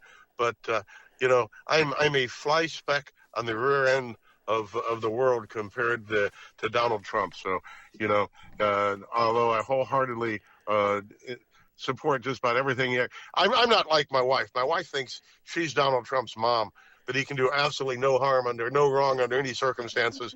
I am slightly ever so much less of a total fan, but I am a tremendous fan. So that's about all I can say. How's that for a BS roundabout answer? Yeah, now you're getting to be a pretty good politician right there. No, you're nowhere near like Joe Biden. No, you're not. No, I take that back. I like Joe Biden on television. I guess it was yesterday saying, leaders around the world may think that I'm not up to the task, but thumping his chest, boom, boom, boom, boom. I don't think that I can be outmatched. All right, Joe, wait, he followed that up by saying, and I look forward to running against Donald Trump again. He said that too. Well, we were 10 feet away from Donald Trump at CPAC when he stood up for an hour and a half without notes and was on fire, and just had the audience on their feet for 90 minutes. And then just ripping it apart. And then you see sleepy Uncle Joe. I think wait a second. Where's the notes? Yes, I am in fact here. Wait a second. Welcome to New Jersey. And he gets mad at the questioners. I mean, well, in all seriousness, when you get senile, your brain doesn't let you know you're senile. You wouldn't be senile. B, you get belligerent. You get angry when people point it out to you. Yeah. Well, he was asked about the sanctions just yesterday. I guess they're in. Are they in Poland? No, he's in Poland today. He was in Brussels yesterday. Yeah. He was asked about the sanctions. Why aren't they doing any good? And he got mad at the gal. I told you all at the beginning. These sanctions will not work that well. It won't stop anything that's happening. And they have tapes of his Secretary of State and others in his administration saying, yes, these sanctions will prevent stuff from happening. Okay? Yeah. These sanctions will cripple them. Yeah, just crazy stuff. Anyways, well, you get the choice between sleepy Uncle Joe and the stupidest human being ever elected to the vice presidency. And who do you want? Who do you want least? Yeah, how could they pick this is Orwellian right here, picking people like that. I mean, you can't get any worse than that, can you? I don't know. Maybe you can. Well, and as I say every night when I'm talking to a different group of people, that everybody, even on Fox TV, talk about how incompetent they are and how stupid they are and how they don't know what they're doing. And I don't know who's really pulling the strings in this country. It's obviously not Joe Biden or Kamala Harris, but who's ever actually running the country. This isn't inadvertence. This isn't incompetence or buffoonery. Every crisis du jour is part of a plan to undermine our society, undermine our civilization, undermine our economy, undermine our international reputation for the purposes of destroying our Constitution, our form of government, and having us join a one world socialist globalist. Is this economy. Barack Obama's third term? I don't know. If, as I say to everybody, if you know their name, they're not running the country. The country is being run by forces that are in the background, and all the people whose names you know, whether it's Barack Obama or Joe Biden or Klaus Schwab. They're all just the puppets of the real masters. Are all these people behind the scenes?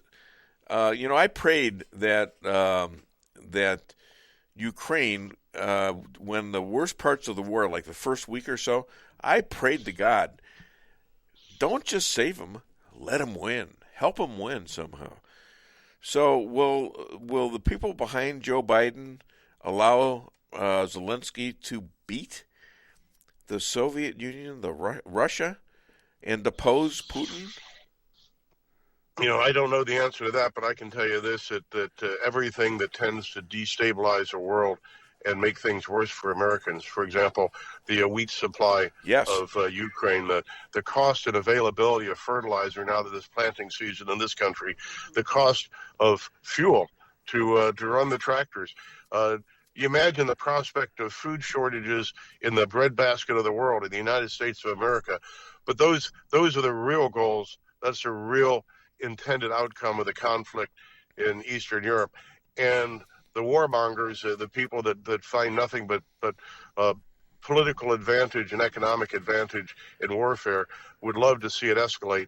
And I've never seen in my entire life so much blatant propaganda as what I watch. And I like Fox News. I mean, I'm on Fox News from time to time. Yes, but they play Ukrainian propaganda films complete with sad music and crying babies like it's news.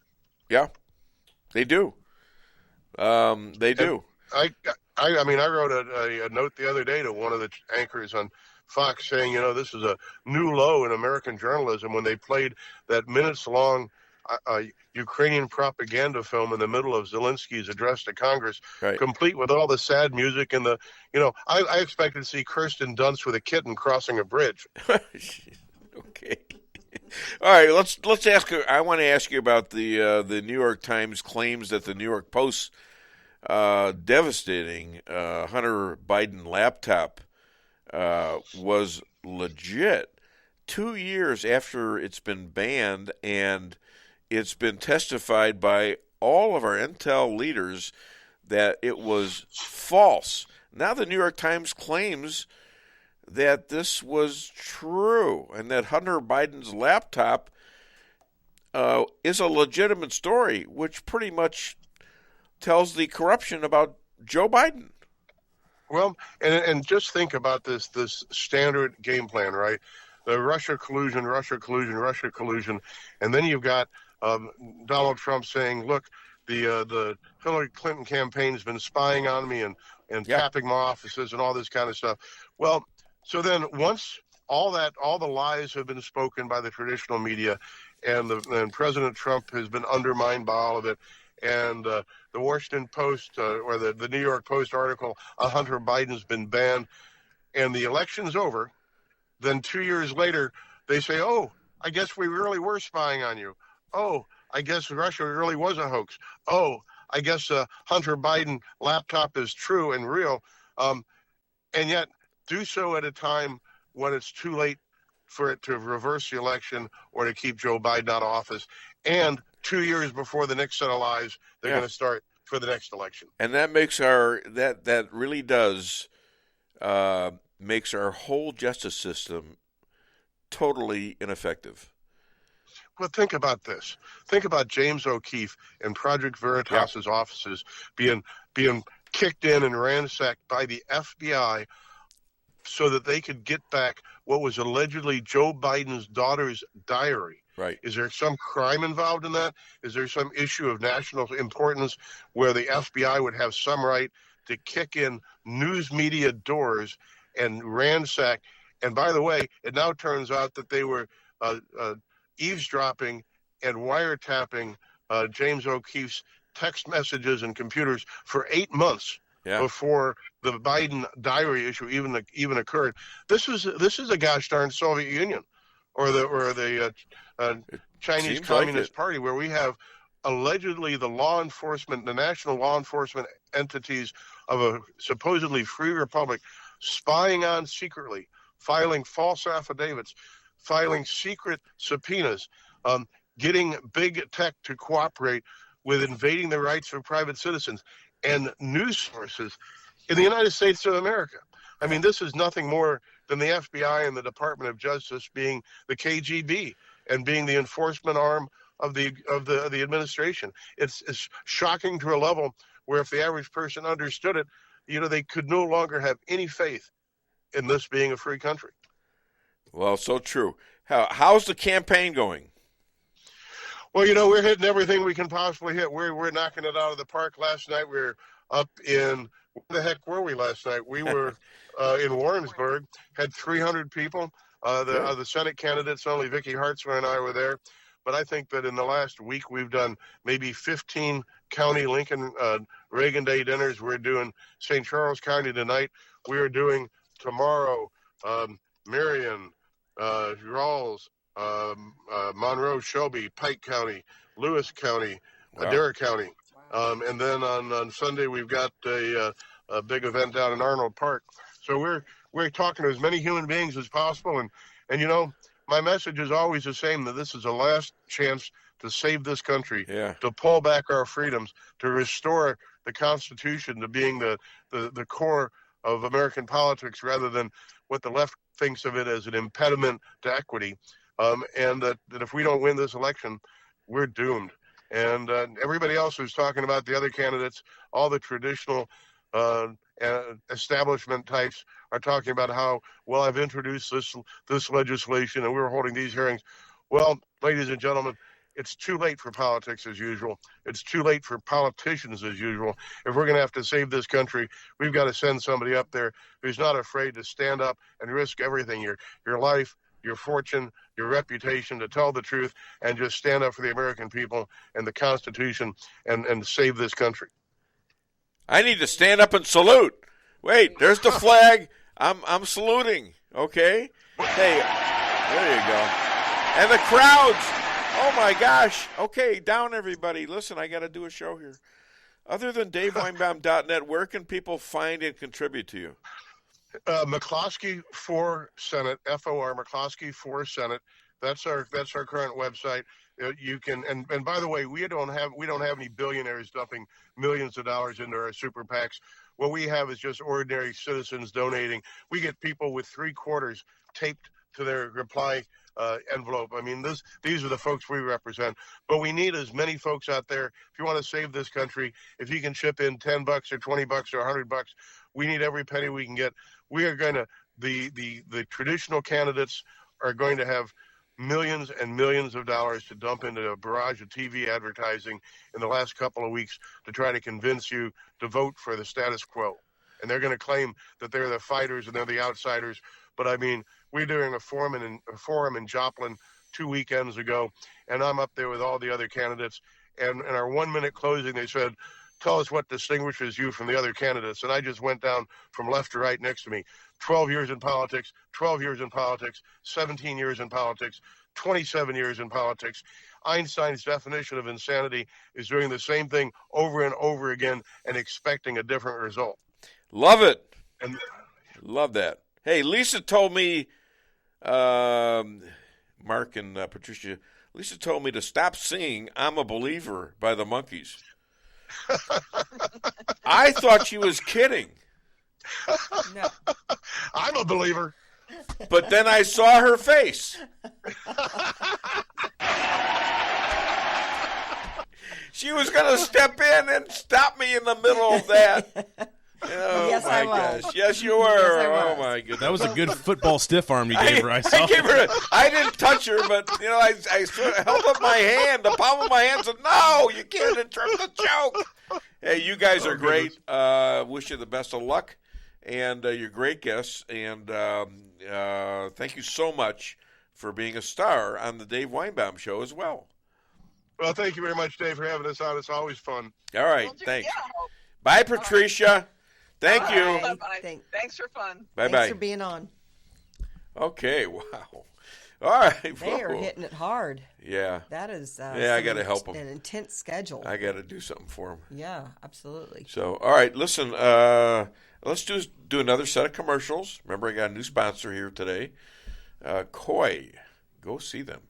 All right, hit it.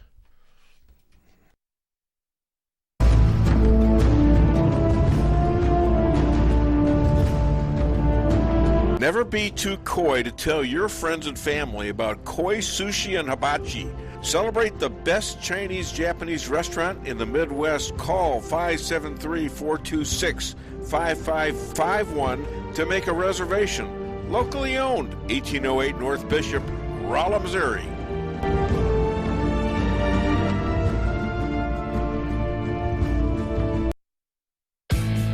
With warmer temperatures right around the corner and allergies ramping up, now's the time to get those AC units serviced. At Hartley's, we pride ourselves in offering outstanding service with fast response times. With proper maintenance, you can make those hot days be a lot cooler and remove those pesky allergens that always seem to find their way into your home. Call us today so you can be living a much cooler and healthier life. Hartley's, community born, community raised, community serving. Call Hartley's Climate Control today at 573-368-3163. Kent's Jewelry does custom engravings for almost anything. Awards, signs, guns, swords, mugs, yetis, and knives. Kent is the premier custom jeweler in mid-Missouri. We have a great staff, the technology, and equipment to create what you dream for, jewelry and engraving. Kent's Jewelry, 907 North Pine, downtown Rolla, 573-364-1030. That's 573-364-1030. Locally owned. We can sum up McDonald's new crispy chicken sandwich in one word. Crispy. But also juicy and tender. Okay, it's crispy, juicy, tender. All one word. But then, also pickle. Oh, and potato bun, which is two words. Okay, we can't sum up our new crispy chicken sandwich in one word, so you'll just have to try it to understand it. Order ahead on the McDonald's app at participating McDonald's. Ba-da-ba-ba-ba. Merrill's Quarry and Asphalt, 40 years serving cities, counties, and everyday businesses with driveways for people who live and work in our little piece of heaven right smack dab in the middle of America. Call 573-578-9101 for your free estimate of rocking, rolling, paving, driveways, sealing, and striping, too. That's 573-578-9101 for your free estimate. Busy schedule? Let your locally owned Price Chopper help you save time with online shopping. It's easy. Sign up to tcmarkets.com or download our mobile app in the App Store or Google Play. Create an account and browse through the categories and choose the items you need. When you place your order, your personal shopper will get all of the items you've selected, taking the same care you would and following your notes. We offer free curbside pickup, so you don't even have to get out of your car. Start your online order today and no online shopping fee for a limited time. Go to tcmarkets.com or download our mobile app to get started. Price Chopper. Fresher savings every day. Your home is your castle. You don't need unwanted hassles. Don't let those creatures move in to stay. Let us protect your investments. That's what we're all about. Plank Termite and Pest Control will save the day. Plank is locally owned and family operated right here in Rolla, a Google preferred business. Our customer service and your satisfaction is our number one goal. So call Plank today at 368-3333. Plank Termite and Pest Control will save the day. At Town & Country Bank, we are committed to providing exceptional service to our customers. We do more than just provide loans for our community. We help make dreams become reality. Whether it's a new home, farm, business, or a new car, we would love the opportunity to help. Stop by one of our 2 Rolla locations and let our friendly lending team remind you how special hometown banking can be. Smart, friendly solutions. Town & Country Bank. Member FDIC. Equal housing lender. Okay, I have a worker going on strike here, and I don't know what the hell's going on. I asked her to bring me water, and I'm stuck to this area now. I can't get up. I can't do it. But now I've blown that. I figured you would give it to me. I have my water now. Now you may be seated. And join back the show, okay? Well, Come on, this is a tight show. I got to have it. Things got to work. What about you? This isn't like when you worked for McDonald's and you were slacking.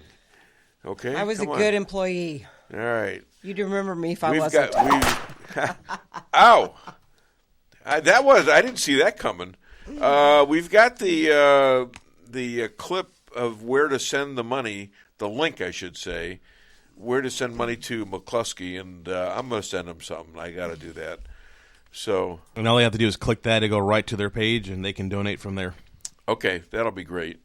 And I think this guy's would be really cool to have in Congress. And it's amazing how we have clicked in terms of sense of humors and stuff right from the get-go. And these people, they've been through hell. And they stood up for their rights. They're just ordinary people. Stood up for rights. He has helped many black people, represented many black people in St. Louis. And what does he get outside of his own home? He gets attacked by Black Lives Matter, telling them they were going to burn their house down and rape and or kill the wife, and both of them be killed. And there's still threats there. For doing what? Having a barbecue in their own house. They were barbecuing dinner. There was no warning at all. The horde broke a gate down. They were on their way to the mayor's office, and they decided they were going to, have a little fun at the expense of the McCloskeys. And the very person that led that effort is now a congressperson. That's right, Cori Bush. Wow. She's part of the squad, boy, I tell you what. I like your definition of the squid. I like that. Thank God. Better. Here's something. We're looking at Clarence Thomas, who was in the hospital for a couple of days. They said it was the flu, not COVID, and he's just been discharged from the hospital. Praise the Lord. Please get better and get back to that bench. I had a great hour with Clarence Thomas. I wish I could have stayed closer in touch to him over the years. But he treated me like, he was just very nice. And we talked about all sorts of things in his office. Shared cigars, and we talked about the problems in black neighborhoods. We talked about all sorts of. What are you doing? What am I hearing? Is that music or something? All right. Well, maybe it's time for me to sing. Is it voices in your head? Voices in my head. Joe, I'm joining you, baby. I'll be in Poland with you tonight. Anyways, no, I think I have all my senses. I'm still married to you, right? Yes. Yes, okay. Yes. All right, well, I've done something right. Now you're sounding a little bit like Biden. Done something right. Not remembering exactly what's going on in your life. All right, so anyways, Clarence Thomas, I remember what I was talking about there. Clarence Thomas saw me for an hour back in 1993 before I had any knowledge of anything other than the hamburger business. All right, I started to get involved shortly after I talked to Clarence Thomas, Justice Thomas. In his first year, just as right after, he accused the Senate led by Joe Biden of being like having a high-tech lynching of himself, all right, which is what Biden led against him. And for him to talk to me, and they did the Anita, what was her name, Anita Hill or something like that? I forget. I'm not sure. All right. They claim that he was doing nasty, Anita Hill, nasty things to her, and always trying to get her cornered or whatever. The fact remains that she always followed him into every job he ever had. Every job he ever had. We got Stu Goff here. why can't anyone in government have enough kahunas to call? To call for this, and I think it's in regard to this here that he posted, which is in the Constitution, Article 2, Section 4. I'm not familiar with that one. I'd have to look it up. Yeah. Or if he can comment and maybe provide us a little bit of context. Maybe you should comment on that, Stu. Yeah, give us a little bit of context so we know what we're... you have a Supreme Court justice who I guess she couldn't answer what a woman was because she didn't have the kahunas, Literally. Yeah. There you go. Or maybe she did. Maybe she did. Yeah. Anyhow, you want to call the show or leave a message, call the show, and 573-578-2700, or leave a message here on Facebook or Twitter or DaveWeinbaum.net, right? Okay, so Section 4, the President, Vice President, and all civil officers of the United States shall be removed from office on impeachment for and conviction of treason, bribery, or other high crimes and misdemeanors. Okay, why hasn't it happened yet? Because the problem is the ones that have to remove them for that are all doing the same thing, so they're not going to remove each other. That's the problem. Well, the swamp's deep. You got a major deal here with Trump, and you got a point. But Rick always says, well, that's happening. That's already happened. Well, it hasn't happened in my mind. Nobody knows anything about this happening. Should it have happened? I believe it should, and I believe that's exactly what went on. Treason, bribery, or other high crimes and misdemeanors, absolutely, and it's provable. And now we've got all these cases coming up. Durham has been like lead, although when he does actually do something, it seems to be indicating, slowly but surely, that Hillary was guilty of doing a lot of surveilling, of making up a hoax to help with a coup over Donald Trump, which led to his impeachment. There's a lot of stuff out there, and I would agree with Stu about that. We have the Durham report now that's showing what Hillary did when it comes to that, the Russia collusion hoax. Now with New York Times admitting that Hunter Biden's laptop story is true, can't do anything about the election now, but in 2024, that might be the smoking gun that helps change everything. Well, that's what I'm hoping for. We'll see, but you're going to have powerful things against Trump, just like Drudge, showing him like the Godfather, over a case that was dismissed. Like, he is guilty of this. He is guilty of that. Yeah, sure, you can sue him, but like everyone knows, it takes a long time. We got to start fighting like they do. Chris Adamo is right. You can't fight a fist fight, as they say. You can't fight a fist fight with a knife or a gun. When they have a knife or a gun, you got to push back. Fight fire with fire, and fire with fire. But maybe this evidence now that's coming out on this stuff may make people think twice when the smear campaign starts against Trump again. They might, actually read the articles and do their own research. Maybe that's what I'm hoping. Well, yeah. The problem is where do you get the research? Who do you trust? Who do you trust in the research? Who do you trust? Google? Google's been compromised, in my opinion, and DuckDuckGo. That's getting a little bit dicey on how to find stuff on there. So let's talk a little bit about Jackson and all the liberal complaints about how terrible it is on what Hawley and Cruz and Lindsey Graham are doing. Well, let's get clip 4 on Hawley questioning Jackson on pedophiles. Hit it.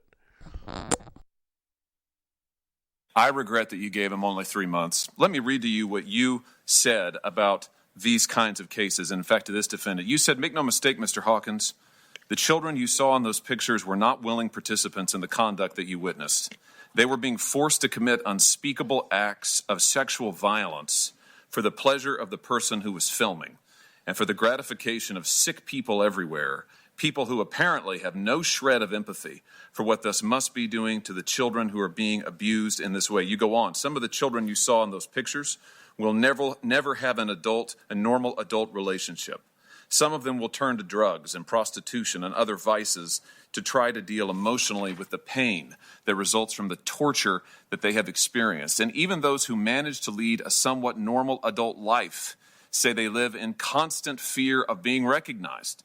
Some people are even unable to leave their houses because once those pictures are on the internet, they are there forever. And the victims can't do anything without worrying that every person that they meet has seen them in their most vulnerable state at the most horrible time in their lives. That's your words, pages 34 and 35 of the transcript. Powerful words, Judge. I just don't understand why after saying this and believing this, you could give this guy 3 months in prison when the probation office that we've heard so much about recommended 18 months. Even the probation office recommended 18 months. Do you have anything to add? No, Senator. Wow. She had no contrary argument, and this is, they're giving him hell. Oh my God, what a racist is that a racist question, really? It sounds like it pertains exactly to what she's aspiring to be, a Supreme Court justice, and it was all about a previous decision. Had nothing to do with anything other than that. So her response to Josh Hawley's great question was? Yeah. Nothing. Crickets. And they're expecting Republicans to vote for her? How do Democrats vote for her? How do Democrats who have children Anybody with half a brain vote for her? Well, yeah, exactly it. You know, we are Mark McCloskey, he really talked about the Orwell effect. This is like things just don't make sense. And it's meant not to make sense. So you'll get used to dealing with things that don't make sense. Is that right? I mean, is that weird, or it's weird no, too? It's weird, but that's what they're trying to accomplish. There's no doubt about it. All right. Anyways, let's talk. Let's do something here. Let's do the next Reagan joke.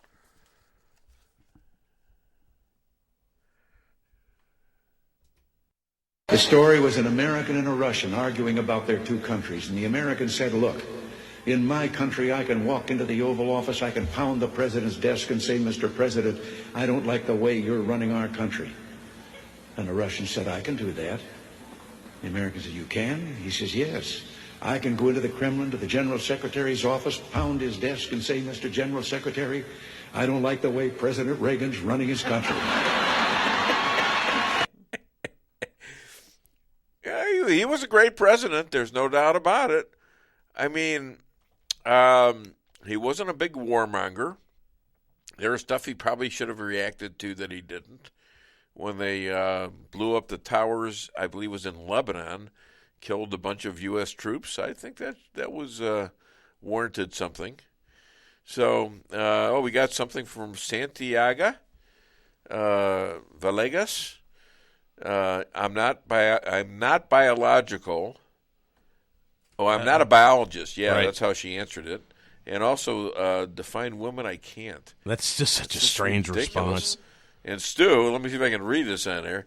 To say you're going to only hire a black female is just racist and chauvinistic as saying you won't hire a black female. Oh, I would agree. Yeah. And it's not constitutional, Stu, and thank you for that. It's called credentials. Yeah, it's called racism. And look who we got here. What the hell's going on, man? Did you bring us beer or what? We're going to sit you over there. Great.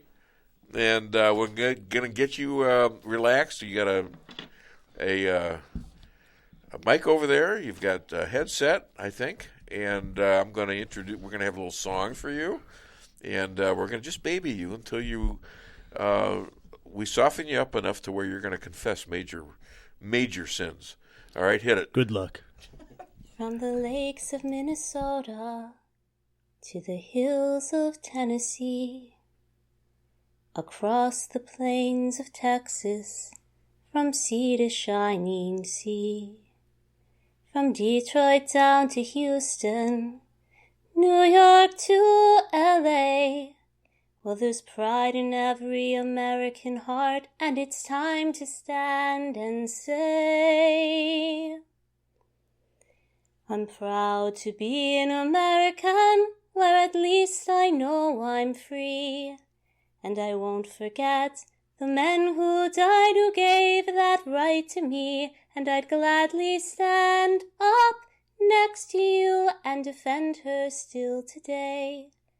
'Cause there ain't no doubt I love this land. God bless the USA.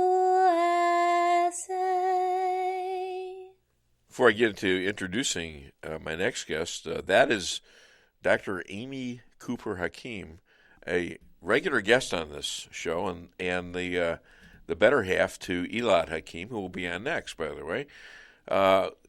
Here before me and sitting across the table this time is a Missouri representative for the Fort Leonard Wood area. He's a combat veteran in Iraq, I believe also a captain, and he's a lawyer and a philosopher. Please welcome, all the way from, well, probably Waynesville, I guess, Bill Hardwick.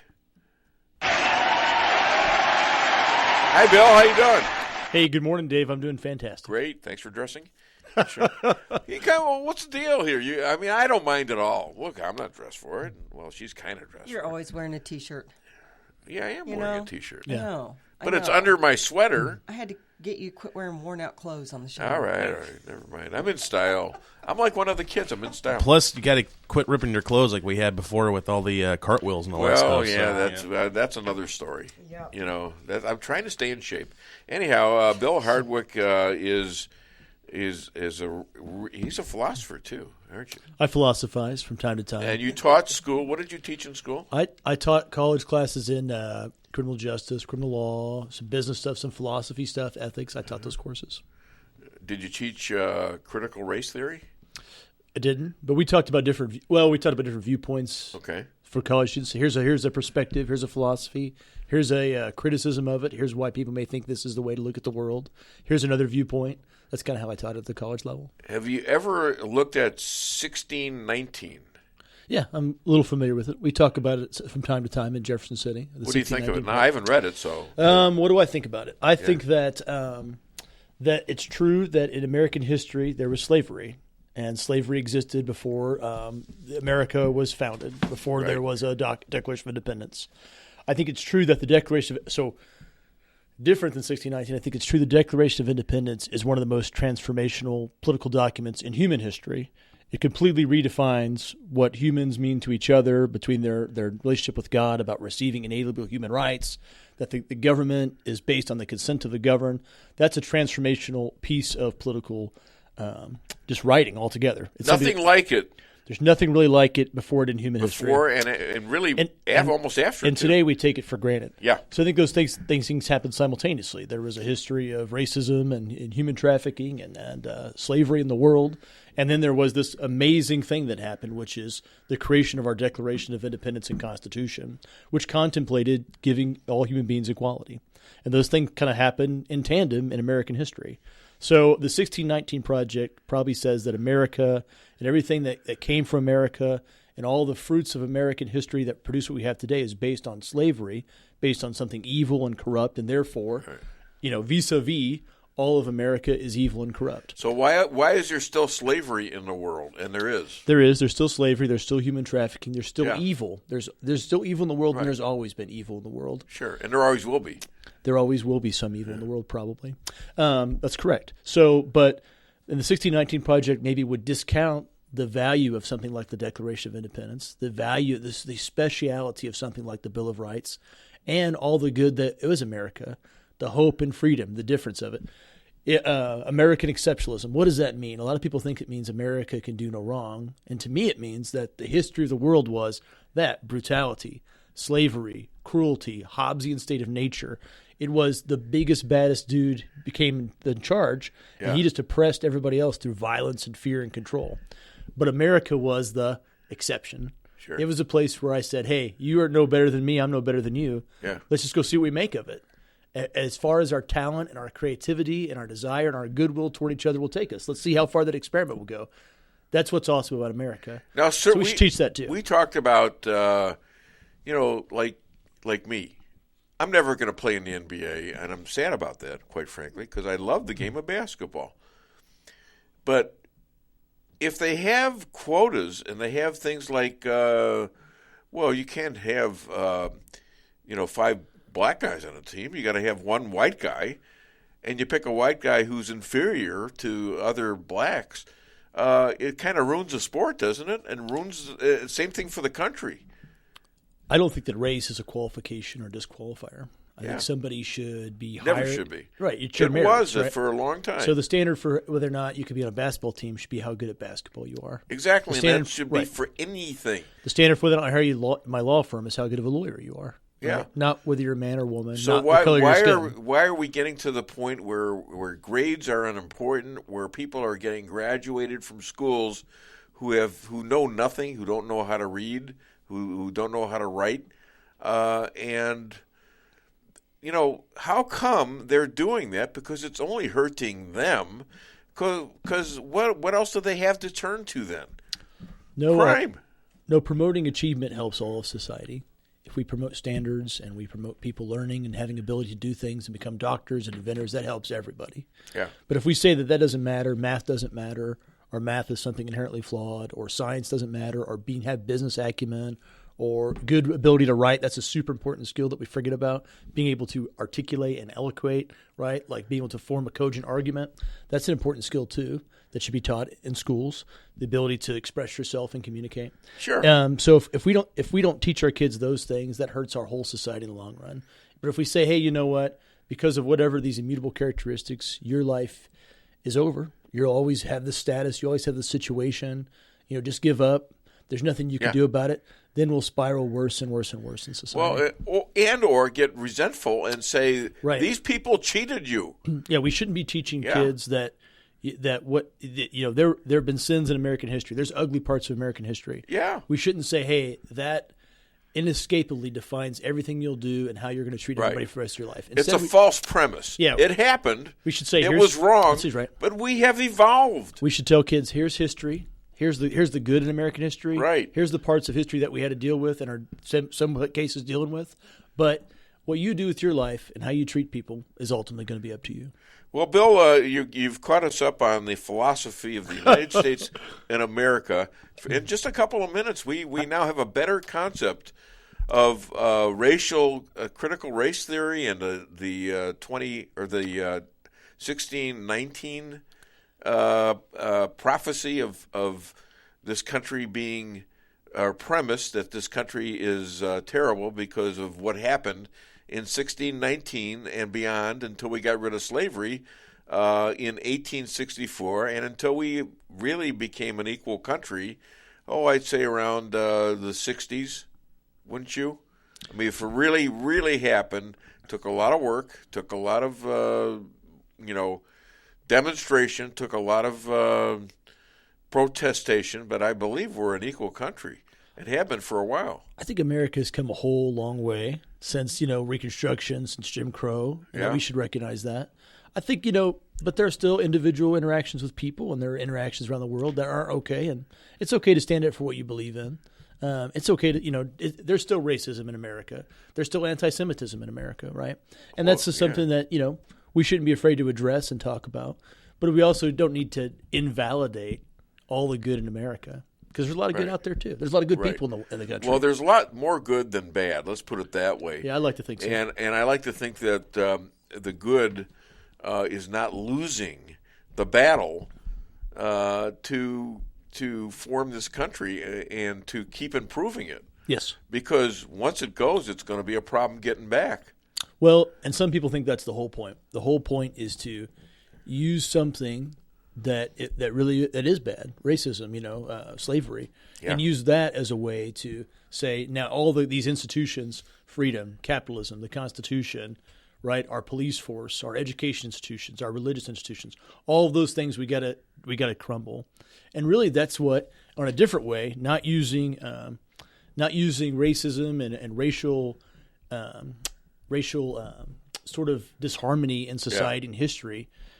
Karl Marx used something different. He used classism. He used the people who were industrialists versus the workers. He used the Catholic Church versus society. He used the government, right?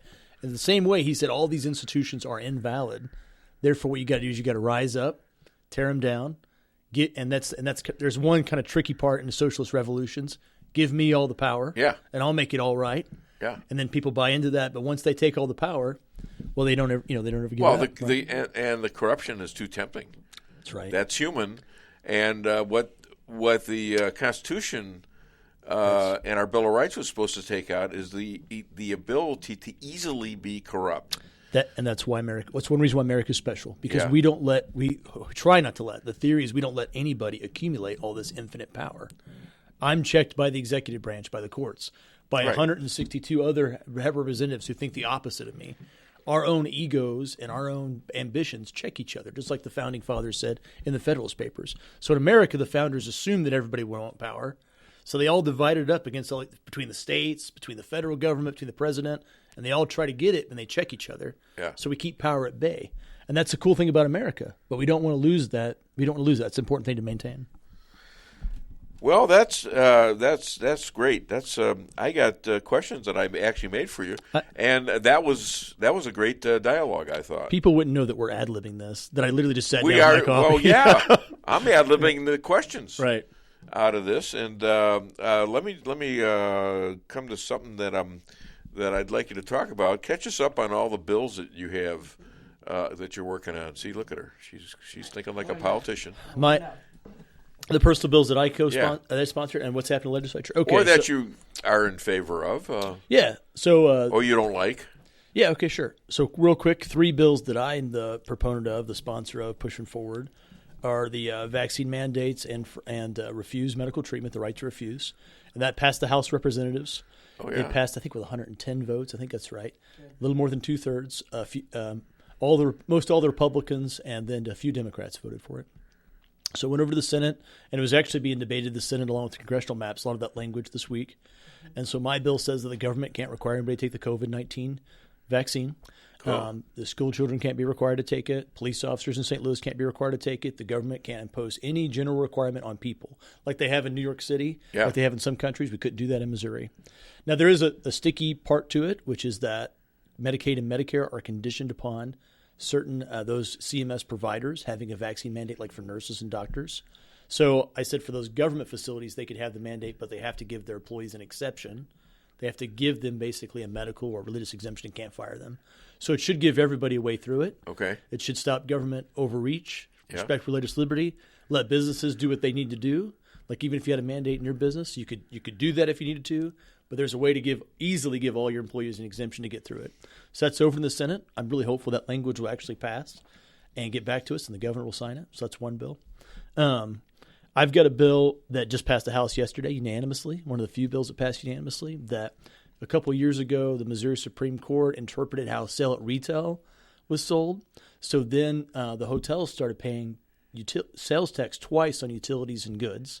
So you know this, when you buy a good – I buy a good and I resell it to a customer. Yeah. Usually I don't know what you do at your business, but you get an exemption like on your part of it. And then when you resell it to the customer, you charge sales tax then on the good. So as a result of this court ruling, those businesses had to pay that sales tax twice. They had to remit it twice. So like hotels. I mean, that's what happened to us when we last stayed in St. Louis. Is what the hell? How is this?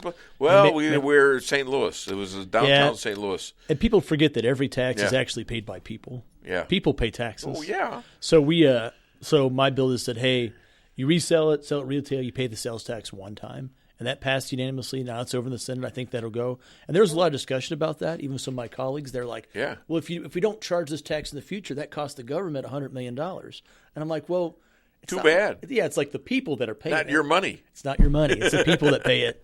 So I like low taxes. Yeah. But I also like easy, simple tax rules. Well, yeah. Easy for business. Does that pass? Absolutely. And then and I can stop talking about mine if you want. Go ahead and ask another question. Well, we're talking about mandates, and the New York City Mayor, Adams, he releases the mandates for the shots of pro sports while keeping them for the police and firefighters. Man, we're getting right to it. This is so, socialism, right? Hey, you know what? You got to give me the power so I can protect you. You got to give me the power so I can have all these equal outcomes among people. Give it to me. It makes no sense. Then you give me all the power, and then I go, well, not my friends, Yeah. right? Not the people who are close to me, not this class of people. The oligarchs. Yeah. And really, they are the oligarchs. This is professional football and baseball and basketball. These guys are all quadillionaires, and now the average schmuck on the street is getting nailed, losing their jobs as healthcare workers, firefighters, police. Right. And I don't understand what the hell this guy is doing. Adams. What would eliminate class warfare and what would create equality of opportunity in America is individual freedom. Give people freedom to make decisions about what's best for them. Give people freedom to live their lives, and then we'll reduce this. But as long as we concentrate power in a mayor that's tyrannical, that can't figure out, how crime works, about how economics works, about whatever works, he gets us power, and then he goes, "Oh, here's an exception. Here's an exception." You just have these absurd outcomes, And when William F. Buckley ran for New York mayor in the '60s. I know, right? yes, yeah. And Buckley ran on that crime of, we got to be strict on crime, and that'll have fewer. It was a platform will have fewer serious major crimes. We have to be strict on crime. Yes, we have to be strict on crime. I love a good Buckley impression. Was it? It wasn't bad. Yeah, it wasn't good. Why? It's not like I worked on it for a week. No, Buckley had a really great way of expressing himself. Yes, sure. and he would look at you like right. Yes, and you are a murdering killer too, aren't you? See, he and I have different approaches. He's God and man at Yale. He said it in the most sophisticated way. I really agree with him on a lot of stuff. Yeah. But I try to be, working man, everyday America, and I just have a different, approach to the same kind of issues. You're trying to say that he was snooty. I'm more rural Missouri, and he's more Yale, right? Go. So yeah, he looked snooty, but he made sense a lot. He was a smart guy. He was a smart guy. Can the Ukrainians win? You're an Army guy. Let's go to your Army thing, because you had to do a lot of strategy. You were leading groups in Iraq. You had to strategize. You had individual things you had to do to be effective, number one. Number two, protect you and your troops. I'm actually a strategist. I have a strategy ASI from the. Do you really? Yeah, from the Command General Staff College. This is right up your alley. Yeah. Okay, Ukraine. Now, I prayed to God when this thing first started, and everybody was saying, how are these poor people going to survive? I was saying, God, this is such a horrible act that's being done to these people. And this president is standing out, whatever he is, if you like him, don't like him, he's standing out there and he's defying one of the biggest powers in the world with what? And I says, Lord, if you let Moses, cross the Red Sea, could you help him, guide him towards victory? What are we talking about? Yeah. Why aren't we looking at victory there first? And you know what's happening? He's starting to push the Russians out. They just sunk a ship. Another one's on fire. Holy cow. Yeah. And it's a month long? And they got 40,000 dead soldiers, more than they had in 10 years in Afghanistan, the Russians do. Why not win? So before we can say if they could win, let's define what victory is for the Ukrainian people. So here's one way to define it, that there is still Ukraine. So as long as Kiev is their capital and that they have a functioning government and that Ukraine exists, that's probably what they want to accomplish. Total victory for Putin is there is no more Ukraine. It's just Russia. So that's one way to define it. Okay. Can there still be Ukraine that's sovereign and has a border intact? Yes. Can they repel Russia from all of Ukrainian territory? Well, not Crimea. I think Crimea may be a lost cause. But can they, that eastern front, that eastern border that borders Russia, can they have Russian forces eventually withdraw back to Russia? That's probably a reasonable outcome. So can the Ukrainian people do that? They can. And I think their president's doing the things he needs to do to accomplish that. He's going to Israel. He's going to the American Congress. He's going around the world saying, here's ways you can support me, build an international coalition. And he's using time to attrit the Russian forces. So the Russians' weaknesses are their lack of morale, their lack of ability to sustain themselves and project power, their lack of ability to control various domains, airspace, space, ground, and coordinate those in a way that's super effective, right? So as time goes on, the Ukrainians can do more things to disrupt their ability to supply their soldiers, let the Russian military be more and more demoralized, and just make it so painful, is probably their strategy, that the Russians just go, we can't do this anymore. That Putin goes, I have some other victory I claim, but I'll leave Ukraine as is. Time is also could be against the Ukrainian people, because as time amasses, Russia starts to get their act together. They start to correct their mistakes. They eventually figure out how to resupply and maintain their weapons. They figure out a way to control the airspace in Ukraine, or start to They already control the airspace. Well, they make it perpetually contested, right? Mm-hmm. And once that happens, that means really bad things for the Ukrainian people. And as time goes on, they can start to cut off the capital city, cut off the energy routes. They cut off the supply, just like a siege warfare, right? Mm-hmm. And so time is both on the Ukrainian people's side and the Russian people's side. So yes, the Ukrainians can win. But yes, there is a way that the Russians can achieve whatever their strategic objectives are in Ukraine too. Well, how does Ukraine ever protect itself from another attack with Russia in the future? Well, so their success so far is largely part of the aid that America's given them, the support that we've given them, and that NATO's given them. And I think you see on the the support that President Donald Trump gave them. What did the Biden administration give him? Blankets? Yeah, the javelins and stingers were from the Trump administration. Right. That's right. And those have been really helpful. And Trump has talked up NATO, telling them in 2018, look, you made a deal with Russia to get 75% of your oil from Russia, and they own you. He's talking to Germany. That's right. Merkel. And he says, you got to get out of that. What's going to happen if they invade? Hello? No, he was really prescient in that. That's right. He was right. Yeah, and he's the stupidest guy in the world, right? He had a pretty solid foreign policy. Break. Yeah. Anyway, so I don't understand exactly what Ukraine gets as a guarantee unless they become NATO, and they've already taken that off the table. If they're not NATO and have all these other countries that can equally attack Russia, it's all going to happen again. So the reason why they can't become a member of NATO right now, so let's say tomorrow NATO says we're going to let Ukraine join the treaty, and they join the North Atlantic Treaty Organization, then we're in World War III like that. Because presumably they would get the most important part of NATO, which is attack on one is attack on all, which is Article 5. Sure. So, of course, then we immediately have a NATO country that's being invaded, and that activates the entire alliance. Now, conventional weapon-wise, well, I don't think we necessarily want to do that. Conventional weapon-wise, NATO has way more aircraft and firepower and ammunition and weaponry and tanks than Russia does. But Russia has way more than Ukraine does. So if NATO became activated, that the tide would turn real fast. But would Putin be boxed in such a way that he engages in cyber warfare to countries around the world? Does he use nuclear weapons? He's threatening it. Does he activate his alliances with Iran, right, with Venezuela, with North Korea? Does North Korea get involved? How about China? Yeah.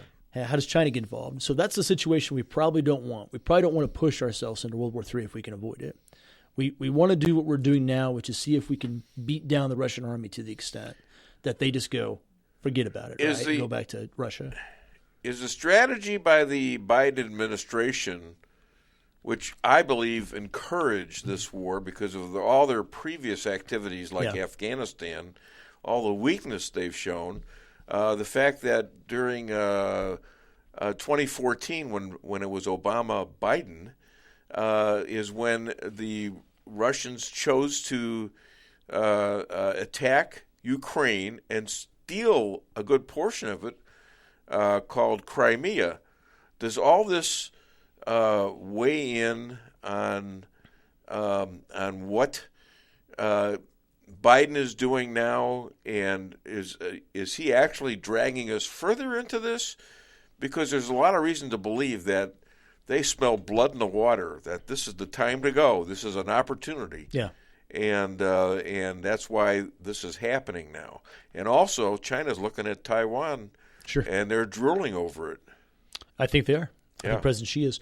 Optimally, we would not have been in this situation. We would do what we were doing during the Trump administration, which is reinforcing Ukraine, breaking the Russian economy, being energy independence, rebalancing NATO in some ways. People say he was critical of NATO, but like he got NATO more engaged about not just about how many aircraft you have, but where are you buying your energy from? You're buying it from Moscow. That's a problem. Yeah. So I think he was doing the right things. We don't want to be in the situation, but now we're in the situation where no matter what we do, there's some pain associated with it. It's about the least bad option. And we don't know exactly. We know that the Ukrainian people seem pretty resolved, but we don't really know how resolved Putin is right now. And that's a question mark. So, we escalate things. We could escalate into World War III. We don't want to do that. We let Russia take Ukraine. We don't want to do that. That's not good either. So, so how do we make... Because what happens if he got his wish and he got Ukraine like in a week? Yeah. Got him, then what we do then? The leaders left like they did in Afghanistan, and in a week now they got Ukraine. What do you think Putin would have done then? So history of the world, philosophy a little bit. Before World War II, when there was a war, if you won the war, that was your country. It was your territory. It was now your new sovereign nation. Mm-hmm. And at the end of World War II, Russia, Soviet Union, and the United States, they worked their way to Berlin, and they sort of met in the middle of Berlin. And Truman went to Berlin and met with Stalin. And Truman said, "What are we going to do with Germany now?" Mm-hmm. And Stalin said, "There's no such thing as Germany anymore.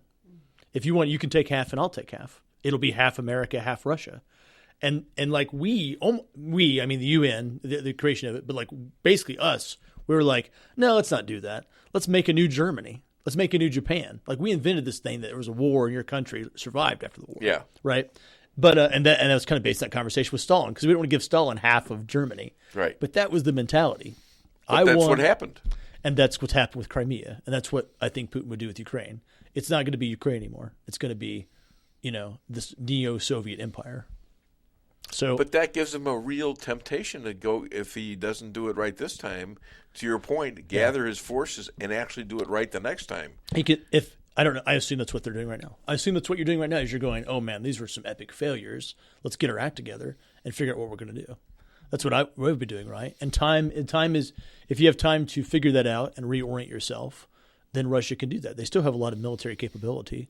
We'll just see how badly the Russian government wants it. All right, in about 2 minutes, I'm going to have a guy calling me, and this room will explode with the amount of intelligence that is going to be here. This room isn't big enough to hold, to even count the IQs that are going to be in this room.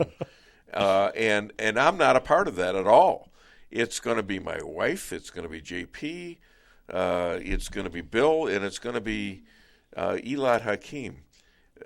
He is a lawyer, a writer, writing a lot about politics and stuff. I don't know if you've ever heard him, but I'd like you to stay if you could. I'll hang out. Why don't you hang out? I got to finish this coffee. Is that it? You could say something nicer than that. You ever watch that with Steve Martin on Johnny Carson? And he goes, I got to go. I got somewhere to be. And Johnny Carson goes, where do you got to go? And he goes, I don't have anywhere to go. No. He walks off. He walks off stage, and then he's like peeking in the curtain. I know exactly what you're talking. And then he opens the curtain a little bit, and he's poking his head out, and they got the camera on him, and all of a sudden Johnny says, "What are you doing?" He says, "I lied. I don't have anywhere to go." Like, I don't have anywhere. Can I stay here? Well, you're not dressed for much to go anywhere, but I mean, I'm officiating a wedding in a few minutes. So yeah, right. Yeah. What are you marrying a couple of hogs or what? I mean, come on. Wah wah. I want to tell you this. No, wait for this. How do you know fish drink? I don't know how. Just count the empty bottles at the bottom of the ocean. Right? No. Anyway. Okay, 2 in a row. God, you zapped me for that. Anyways, okay, so Hakim's going to be on shortly. Let's see. Let's get the last clip of Trump. That would be clip 13, and we'll get a reaction before Elad comes in. Hit it. And then we're going to move on to with North $1.5 Korea. billion from China to Not manage after true. spending 10 minutes in office and being in Air Force Two. Number one. Number two, there's a very strong email talking about your family wanting to make $10 million a year for introductions. President Trump, on China policy, though, what No, but wait a specifically are minute. you going to do? What specifically are you going to do to make China pay? You've said you're going First to of make all, them pay. China is paying. They're paying billions and billions of dollars. I just gave $28 billion. New sanctions? I just gave $28 billion to our farmers. Taxpayers' China, money. It's what? Taxpayers' money. Didn't come from yeah, China. you know who the taxpayer is. It's called China.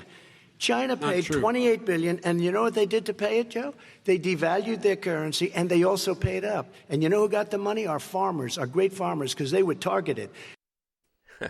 What's your response to that? I think Donald Trump is correct.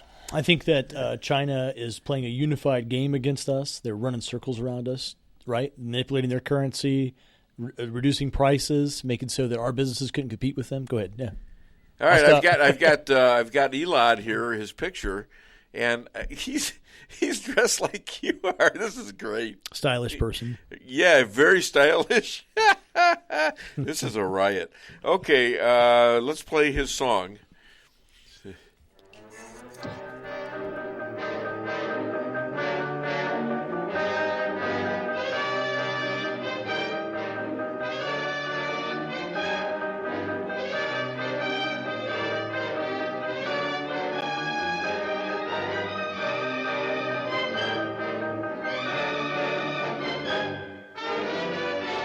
Ladies and gentlemen, Powerhouse, South Florida lawyer, expert on law and politics, whose wife thinks her dog is better looking than him. I don't understand that. He writes for all sorts of online editions. He's writes for the Examiner, Washington Examiners. He's a TV star, and he is the Perry Mason to the Dave Weinbaum Show. Please welcome all the way from Boca Raton, Elad Hakim. Now, Elad, what are you wearing? I'm wearing a, it's kind of a... T-shirt? No, it's not a T-shirt. Okay, did you shave this morning? I shaved yesterday, 2 days ago, yesterday. Now, I don't know if you can see the gentleman that's sitting at the end here towards the American flag on the other side. His name is Bill Hardwick, and he is a lawyer and a philosopher, and he is a representative of Missouri, and he is dressed just like you. No, he's at least wearing long pants. I'm wearing shorts. Well, okay. Are you wearing pants at all? No, I am wearing Of course pants. he's wearing pants. Yes, he's wearing Great pants. minds, Okay, so I thought I wasn't thrilled with the way things worked between you and your wife on air because I thought you were kind of a little uncomfortable, shall I say? So Not at all. I just know the consequences of what I say, what impact it'll have off air. So I'm careful. Okay, well, I apologize for that. I'm not going to do that again. Well, we had so much fun. Huh? Did you had have so much fun? Did you say you had fun or you didn't have fun? Yeah, we did. It was great. Oh, afterwards, no fights or anything like that? Not at all. It was so fun. So you'd want to do that again? Absolutely. All right, okay. I misinterpreted that, as did the whole staff in here. No, Am I not correct? at all. It was great. All right. Well, I want you to weigh in on defining what we're seeing with this Judge Jackson, and I guess she just didn't have the cojones to answer the question about what a woman is. Well, that's true. I mean, but you wonder why she didn't, because she has a whole group of far leftists to appeal to. They're the ones that were pushing her nomination. So God forbid she actually answered that question. Listen, I read a really interesting article today by someone named Josh Hammer, who's an attorney. He writes for Newsweek. I'm actually connected with him on Facebook. And it talked about there's a difference between, quote unquote, being qualified on paper and being qualified based on your decisions and your policies. Yeah. And, this judge could very well be qualified on paper. She's a Harvard grad, et cetera. But it doesn't diminish from the fact that her policies raise some questions, whether it be on, sex offenders, whether it be on her unwillingness to define the term woman when she's technically going to be deciding cases that deal with this direct issue. I mean, how do you decide cases dealing with Title VII or Title IX when you're unwilling to define the term woman? So there are just questions about her history, her rate of reversals that raise red flags. Whether it's going to make a difference, it's doubtful. I can't see any Democrat going against her, only because, well, one, because they tend to stick together, other than maybe Manchin, but because she's a black judge, and who's going to want to be that Democrat who wants to go ahead and vote against the confirmation of a black judge? Although Biden didn't have any problem doing it when he threatened to filibuster a black judge. Clarence Thomas. Ago. Yeah, Clarence Thomas. And they also got rid of another South Carolinian whose name was Childs, another black woman who was a little bit more conservative. And the question was, why did you get rid of her? I think Lindsey Graham brought that up from South Carolina. Do you see any Republicans voting against her? I mean, for her?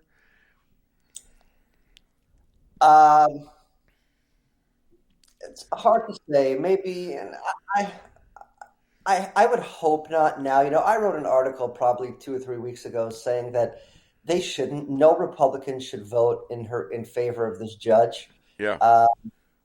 So I hope not. But you know what, Dave? It's really hard to tell with Republicans. It's a lot harder to tell with Republicans than it is with Democrats.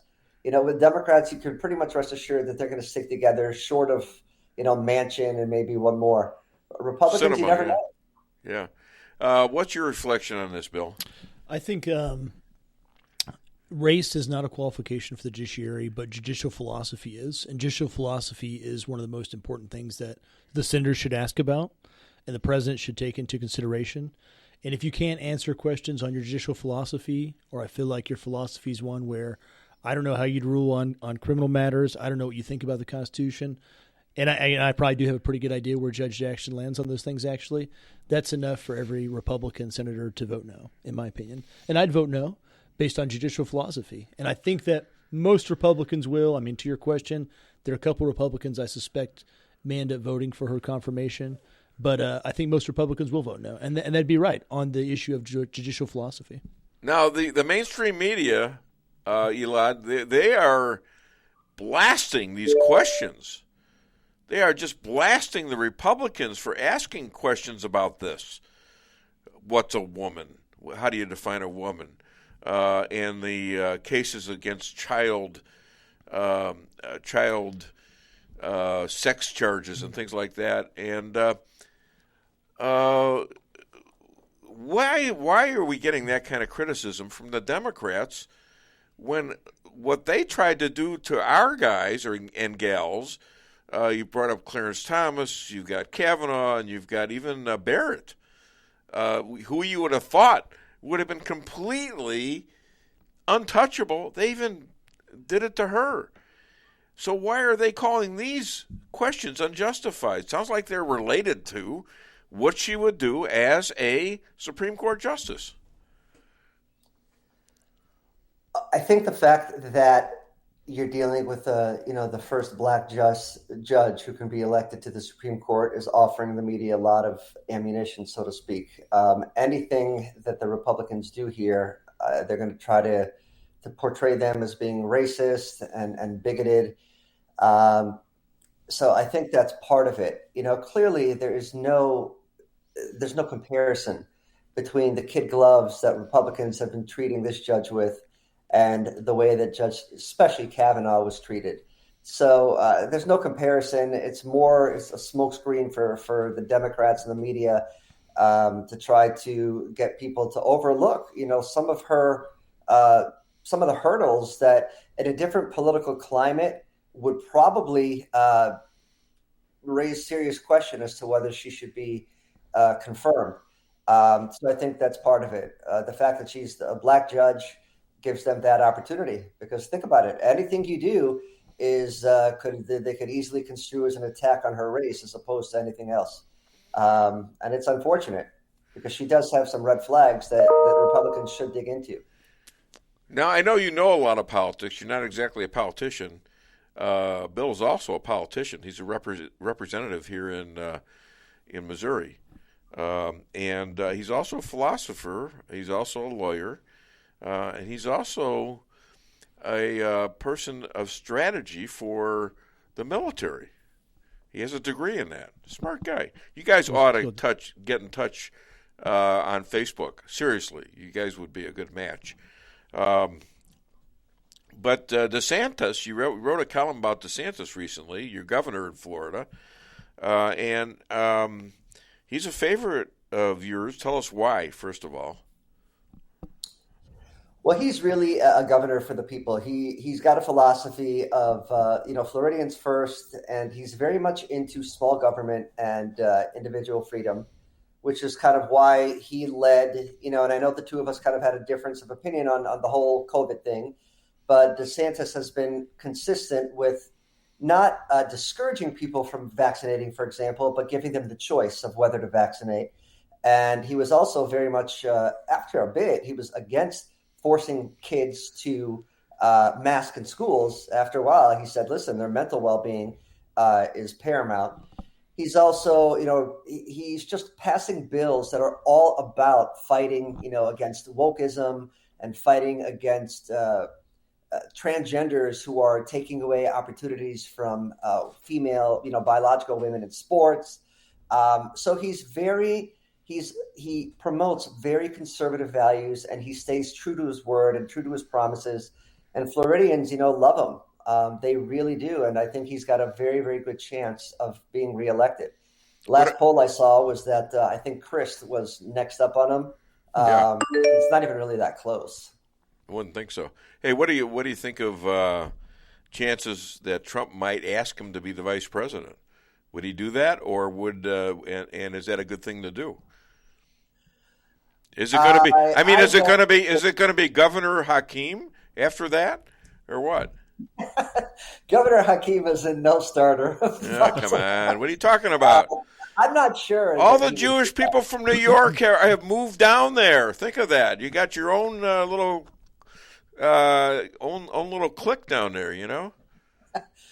I'm not sure that he would do that, to be honest with you. I'm not. Your guest might know the governor better than I do. I've never spoken to the governor, but I'm not sure that he would do that. I think if he went for it, he'd go for the presidency. I don't know if he'd want to play second fiddle. And frankly, I'm not sure that would be such a great ticket because you need somebody who is going to appeal to some of Trump's weaker points and even DeSantis's weaker points. Trump didn't have support among women, suburban women, who, by the way, Biden is losing now. And Trump, the black vote, he did better than other Republicans did. But you need to think about who would cater best to your weaker points. And I'm not sure a Trump-DeSantis ticket would do that. What do you think, Bill? I think he's exactly right. I think that DeSantis would make a great president, but I don't think that he would want to be vice president. In my opinion, I'd be surprised if he did. And that's what Mike Pence did for Donald Trump on the 2016 ticket, where he didn't know, is this guy really going to be mainstream in line with conservatives? Some evangelicals who may had some pause about some of the, little of the crassness or little, whatever the tweeting or the background. You had Mike Pence who gave all those people, some reassurance that there's going to be some conservative coherence here, and then for evangelicals that there's kind of an anchor point in the administration. And he balanced out what were perceived as, maybe don't agree with that, but perceived as some Donald Trump weaknesses. So whoever the nominee is, the Republican Party will need to find somebody who balances them out, and it, just like was said, it plays to what is perceived as their weakness as a candidate. How about Candace Owens as vice president? Would that solve a lot of the problem? It could. I mean, you have to see how even though it's just really close, just in terms of time, a year or two away, it's an eternity in politics for plot points to emerge and for things to happen, even to Ukraine and the Biden administration. If Joe Biden runs or not, that's a decision point, right? Yeah. Depending on whether he's a nominee, the Republicans will have to kind of regroup and figure out what their strategy is going to be. Well, he's pledged to do it. So, politicians never break their and they never do that, right? No. So Trump sues Hillary, and this is for Elad. Trump sues Hillary and the DNC for Russia libel and a bunch of other people, I think. I don't know. Somebody told me he's suing a whole bunch of them. First of all, does he have a case? And second of all, if he does have a case, can all Trump voters join in and be part of this case? Because we also were damaged by this coup. We've had this discussion before. One, I haven't had a chance to read the lawsuit yet. Does he have a case? I don't know. I don't know yet. I mean, I haven't seen. Think about it. Most of us haven't seen the evidence yet. We've seen trickles of what Durham has released. So, does he have a case? I can tell you, it's difficult. It's difficult when you come across, when you pursue cases like this against public figures, because the standard is very, very high. So, so he could have a case. I was kind of wondering about the timing, because, we don't have all the evidence yet. Durham is slowly releasing evidence. So, we don't know what we don't know. As the second question, I'm not sure if we could join. I mean, I'm not sure if we have standing to join. I'm not sure exactly if we can prove any sort of injury. But again, I haven't seen the lawsuit, so I'm not sure what they're claiming. Well, let's go back to the New York Post. The New York Post has the Hunter Biden laptop, and it seems to me that now that got pretty well shoved under the rug by all the tech companies. MSM all said this is all lies. All the intel officers said this is a big lie. It's a Russian hoax, blah, blah, blah. And now the New York Times all of a sudden says everything in that laptop is legitimate. And that goes to bribing the president with at least 10% of one of the deals. That's in there. Now, that's pretty good evidence there. So what do you think of that?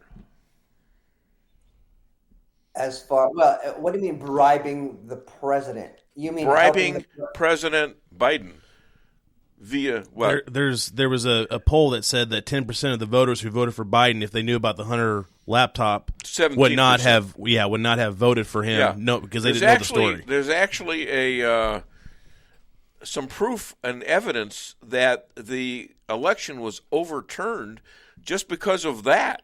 Because Democrats were polled and said that one out of six of them said they would have voted for Trump had they known that Biden lied about this, had they known that this was true. Okay, so what are you suggesting, that you want to overturn the election? What am I suggesting? I'm suggesting that this is part of the evidence that they have going into this, that the Russia thing was a hoax. Well, you mean you have? I'm not sure if a poll is going to be very compelling evidence. Yeah. We've seen exactly what polls mean recently, so I'm not sure a poll is compelling. Oh, well, think out of the box. What could happen? And then I give it to Bill. I'm not with respect to the election. Look, nothing's going to happen. I know nothing's going to happen until 24. Nothing is going to happen. All these people that thought that the election was going to be overturned, it's not going to happen. Right. Not going to happen. I would agree with that. I don't know what's going to happen with this. I'm not, like I said, I've told you before, I don't know if there are any sort of criminal aspects because I'm not a criminal lawyer. But I don't know what's going to happen here. Listen, Dave, there's a lot of things that could and should happen. You start hearing evidence against, Hillary Clinton. You start hearing it. What could happen or what does happen, unfortunately, are two different things. We just kind of have to wait and see. I mean, I can't speculate as to what could happen. Okay. I do say, though, that something has to be done with Section 230. It has to be done with it because recently... Explain what it is very briefly, because I have people that don't know what that is. 230 basically, it protects these social media giants, for example, and for information that is published on their platforms by third parties. And interestingly, Clarence Thomas, before he got sick, came out with a statement, and he came out with several statements beforehand saying, listen, this is ridiculous. We can't just allow blanket, it's basically blanket immunity to these social media companies, absent certain exceptions. And he said, listen, for example, if, he was dealing in the context of a sexual assault case where a young kid was on Facebook and eventually the person met someone on Facebook and was assaulted and raped and got away and filed a lawsuit. And the Supreme Court ended up not taking it on procedural grounds. But in doing so, Thomas said, look, if these platforms, for example, know that such behavior happens on their platform and they turn a blind eye or don't do anything about it, I'm not sure that immunity should apply in such cases. It's a very good point. Look, we need to reevaluate this. Either Congress has to, because it's really up to Congress to change it. But if Congress doesn't, when the right case comes up, the Supreme Court has to. And I agree with them. Look what's happening. All these conservative pundits and people are and platforms, they're all being shut down now. No kidding. So I want you to comment on that, and then what we were talking about before, the suit that Donald Trump brought. Can we make this into a bigger case by adding people? It's for Bill. There's never been a suit like it. I agree that there's probably not standing for all the other voters. There's usually not taxpayer standing, except for Establishment Clause cases, stuff like that. But well, what about First Amendment rights of voting? 81 million votes roughly were probably overturned. I'm not saying that we can never find that those parties could have standing that way, but right now I don't see the way that they would have standing to join the suit. They couldn't be parties that just joined in. Now, their popular opinion matters. It matters in a country like America, but I don't think they could join as parties. Agree with the point about Facebook. Either Facebook has to figure out whether or not they're going to be a neutral, you could just put whatever on our platform, we don't have any control over it, therefore no responsibility. Or if they're going to engage in viewpoint discrimination, decide what goes on Facebook, then they got to bear some responsibility. Oh, they've already done that. Yeah, that's right. They can't have it both ways, for sure. Yeah, I've been a victim of that. I think Elad might have been a victim of that, too. Yeah, have you been? But keep in mind, I don't know if I've been. I mean, maybe a little bit, but keep in mind, in order to trigger the First Amendment for Facebook, you have to show that there's some sort of government involvement. And, in the lawsuits, because the First Amendment only applies in such context. So in the lawsuits, that Trump filed, he said that Facebook was basically, and some of these platforms, they're working in kind of together, hand in hand with one or more, either with the CDC or whatever it was when it came to COVID. So it's not like they're just blocking everybody. They are working hand in hand, thereby triggering some sort of government action, thereby triggering First Amendment scrutiny. And thereby them dropping him. That's an amazing thing right there. You drop a president of the United States and you don't let him have the same. Somebody told me that, Trump was dropped, but yet somebody like Putin, he still has a voice. Oh, yeah. Well, that's what's happening. They don't face any repercussions. So what's to stop them from doing it? Well, there you go. Yeah. And do you have the people that are going to vote for this on the Supreme Court even? The 230 deal. Do you have them? Even the conservatives. I wonder about them sometimes too. Well, hopefully Congress does it. Let's see. Listen, I mean, if the midterms go very, very well, then who knows what Congress will do. All right. I don't know. I would hope the Supreme Court does something. I would if Congress doesn't. It's ridiculous already. Good point. Anything you want to ask Elad? I don't think so. It's pretty good analysis. What about you? You want to ask anything of Bill? Send me a Facebook request. Okay, I will. I will. Yeah. All right. Yeah, I think you guys would hit it off. And Bill is a philosophy teacher too, so this is something right up your alley, Elad. I used to love philosophy. It's amazing. Yeah. So interesting. For sure. And I'm the one-line philosopher. I get no credit for certain things, but I'm not going there today. Credit for bad jokes. You get credit for that. Yeah. All right. So I gave you credit. I gave you credit. Where? God in heaven. What about your last article? I didn't see any credit on there. I read your last article. You schmuck. You sent it to me. You sent it to me on Facebook. I read it. I looked at the bottom. I forgot to change the header. Okay. in my articles. All right. Okay. I forgot to change it. I'm But 73 years old. 73. Someday. I put it on Twitter. I put it on Facebook. Damn. And I look at the one column you sent me yesterday. Was it yesterday? And it's not there. Oh, God. Okay. I wasn't even going to bring that up. You do what you want to do. I still love you. I still love you. I still love you. Still love Amy. You know, I mean, it's you're great people. You're great friends. And just do what you're going to do to an old man. Lordy. That's okay. No, This is it's sad. fine. This is All right. By the way, where do people find you and hire you? Find me at Thoughtfully Conservative on Facebook and at Thoughtful GOP on Twitter. And then with any legal questions, just look me up. You know, I don't know if you know this or not, but I quit Twitter. You know why? Why? Death was following me. Crickets. Oh, my God. I can't believe you don't get that. Death was following me. Now he's laughing? Wait a minute. Hold on. How do you fool a smart guy like you? I don't know. He was. Were you laughing? It was meta humor. Yeah. Meta. That was a meta humor thing. All right. Thank you, my friend. Shabbat shalom. Thanks, guys. Very nice meeting you. Nice to meet you as well. All right. There you go. See, a lot of guys. this happens with my people here on the show is they sort of get together. You have a bunch of people that I follow that you send stuff to, and I include them in stuff that I send out, and it's a very interesting thing that's happened with this show, I think, and I appreciate that. It's like it's a little like fraternity, you know, or sorority, a combination, a bisexual. We're co-ed here. We're co-ed. Wait here. a minute. It's a bisexual. It's a co-ed fraternity situation. Fraternity. What is it? Sometimes you don't have to continue to talk. Yes. All right, I'll shut up.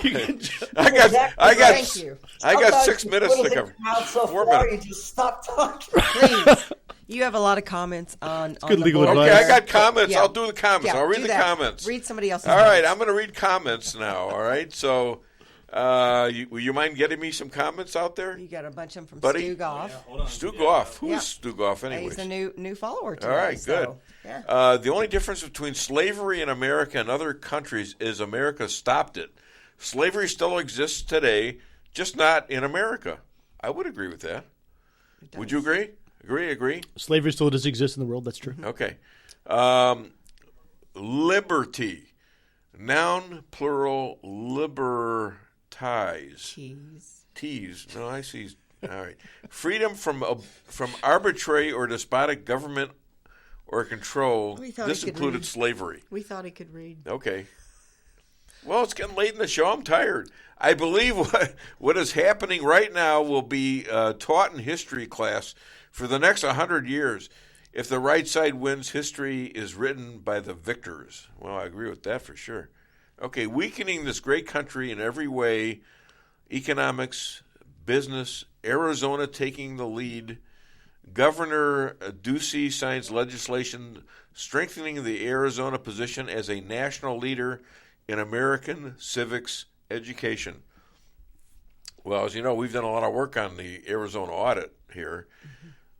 Just reverse the protection from lawsuits and liability to the manufacturer and provider. Watch how fast the vaccines get canceled. Well, there is something going on with that because Pfizer was forced by a judge to come up with all their material that they were going to take like 50 years to get out. And he gave them deadlines, like they're getting out 50,000 things every week now. So we're going to see some of that. I'm sorry you don't want to talk about that, Elad. I understand that. But, okay, any closing thoughts? Because I got to close the show down. All right? No, I just saw that meme that said, they said, hey, we're looking for a doctor. This guy's sick. And they came up and said, I'm a doctor. Yeah. And he said, I'm a doctor of philosophy. And he goes, well, he's going to die. And the guy goes, we're all going to die. So every time you say that, it makes me think of that, yeah. What did he charge then? Right, philosophers don't make money. Give him a laugh The for cost that. is a matter of life and death, apparently, on that one. Okay, well, listen, I'm going to close the show with my friends here, Elad and Bill, and, well, JP and my lovely bride, the law, and no whips. Anyway, no, stop it. Ow! Does that happen to you, Elad? Anyways, thank you so much for being here with us on the Dave Weinbaum Show. I hope you enjoyed it as much as I did. I'll be back with another edition of the Dave Weinbaum Show next Friday.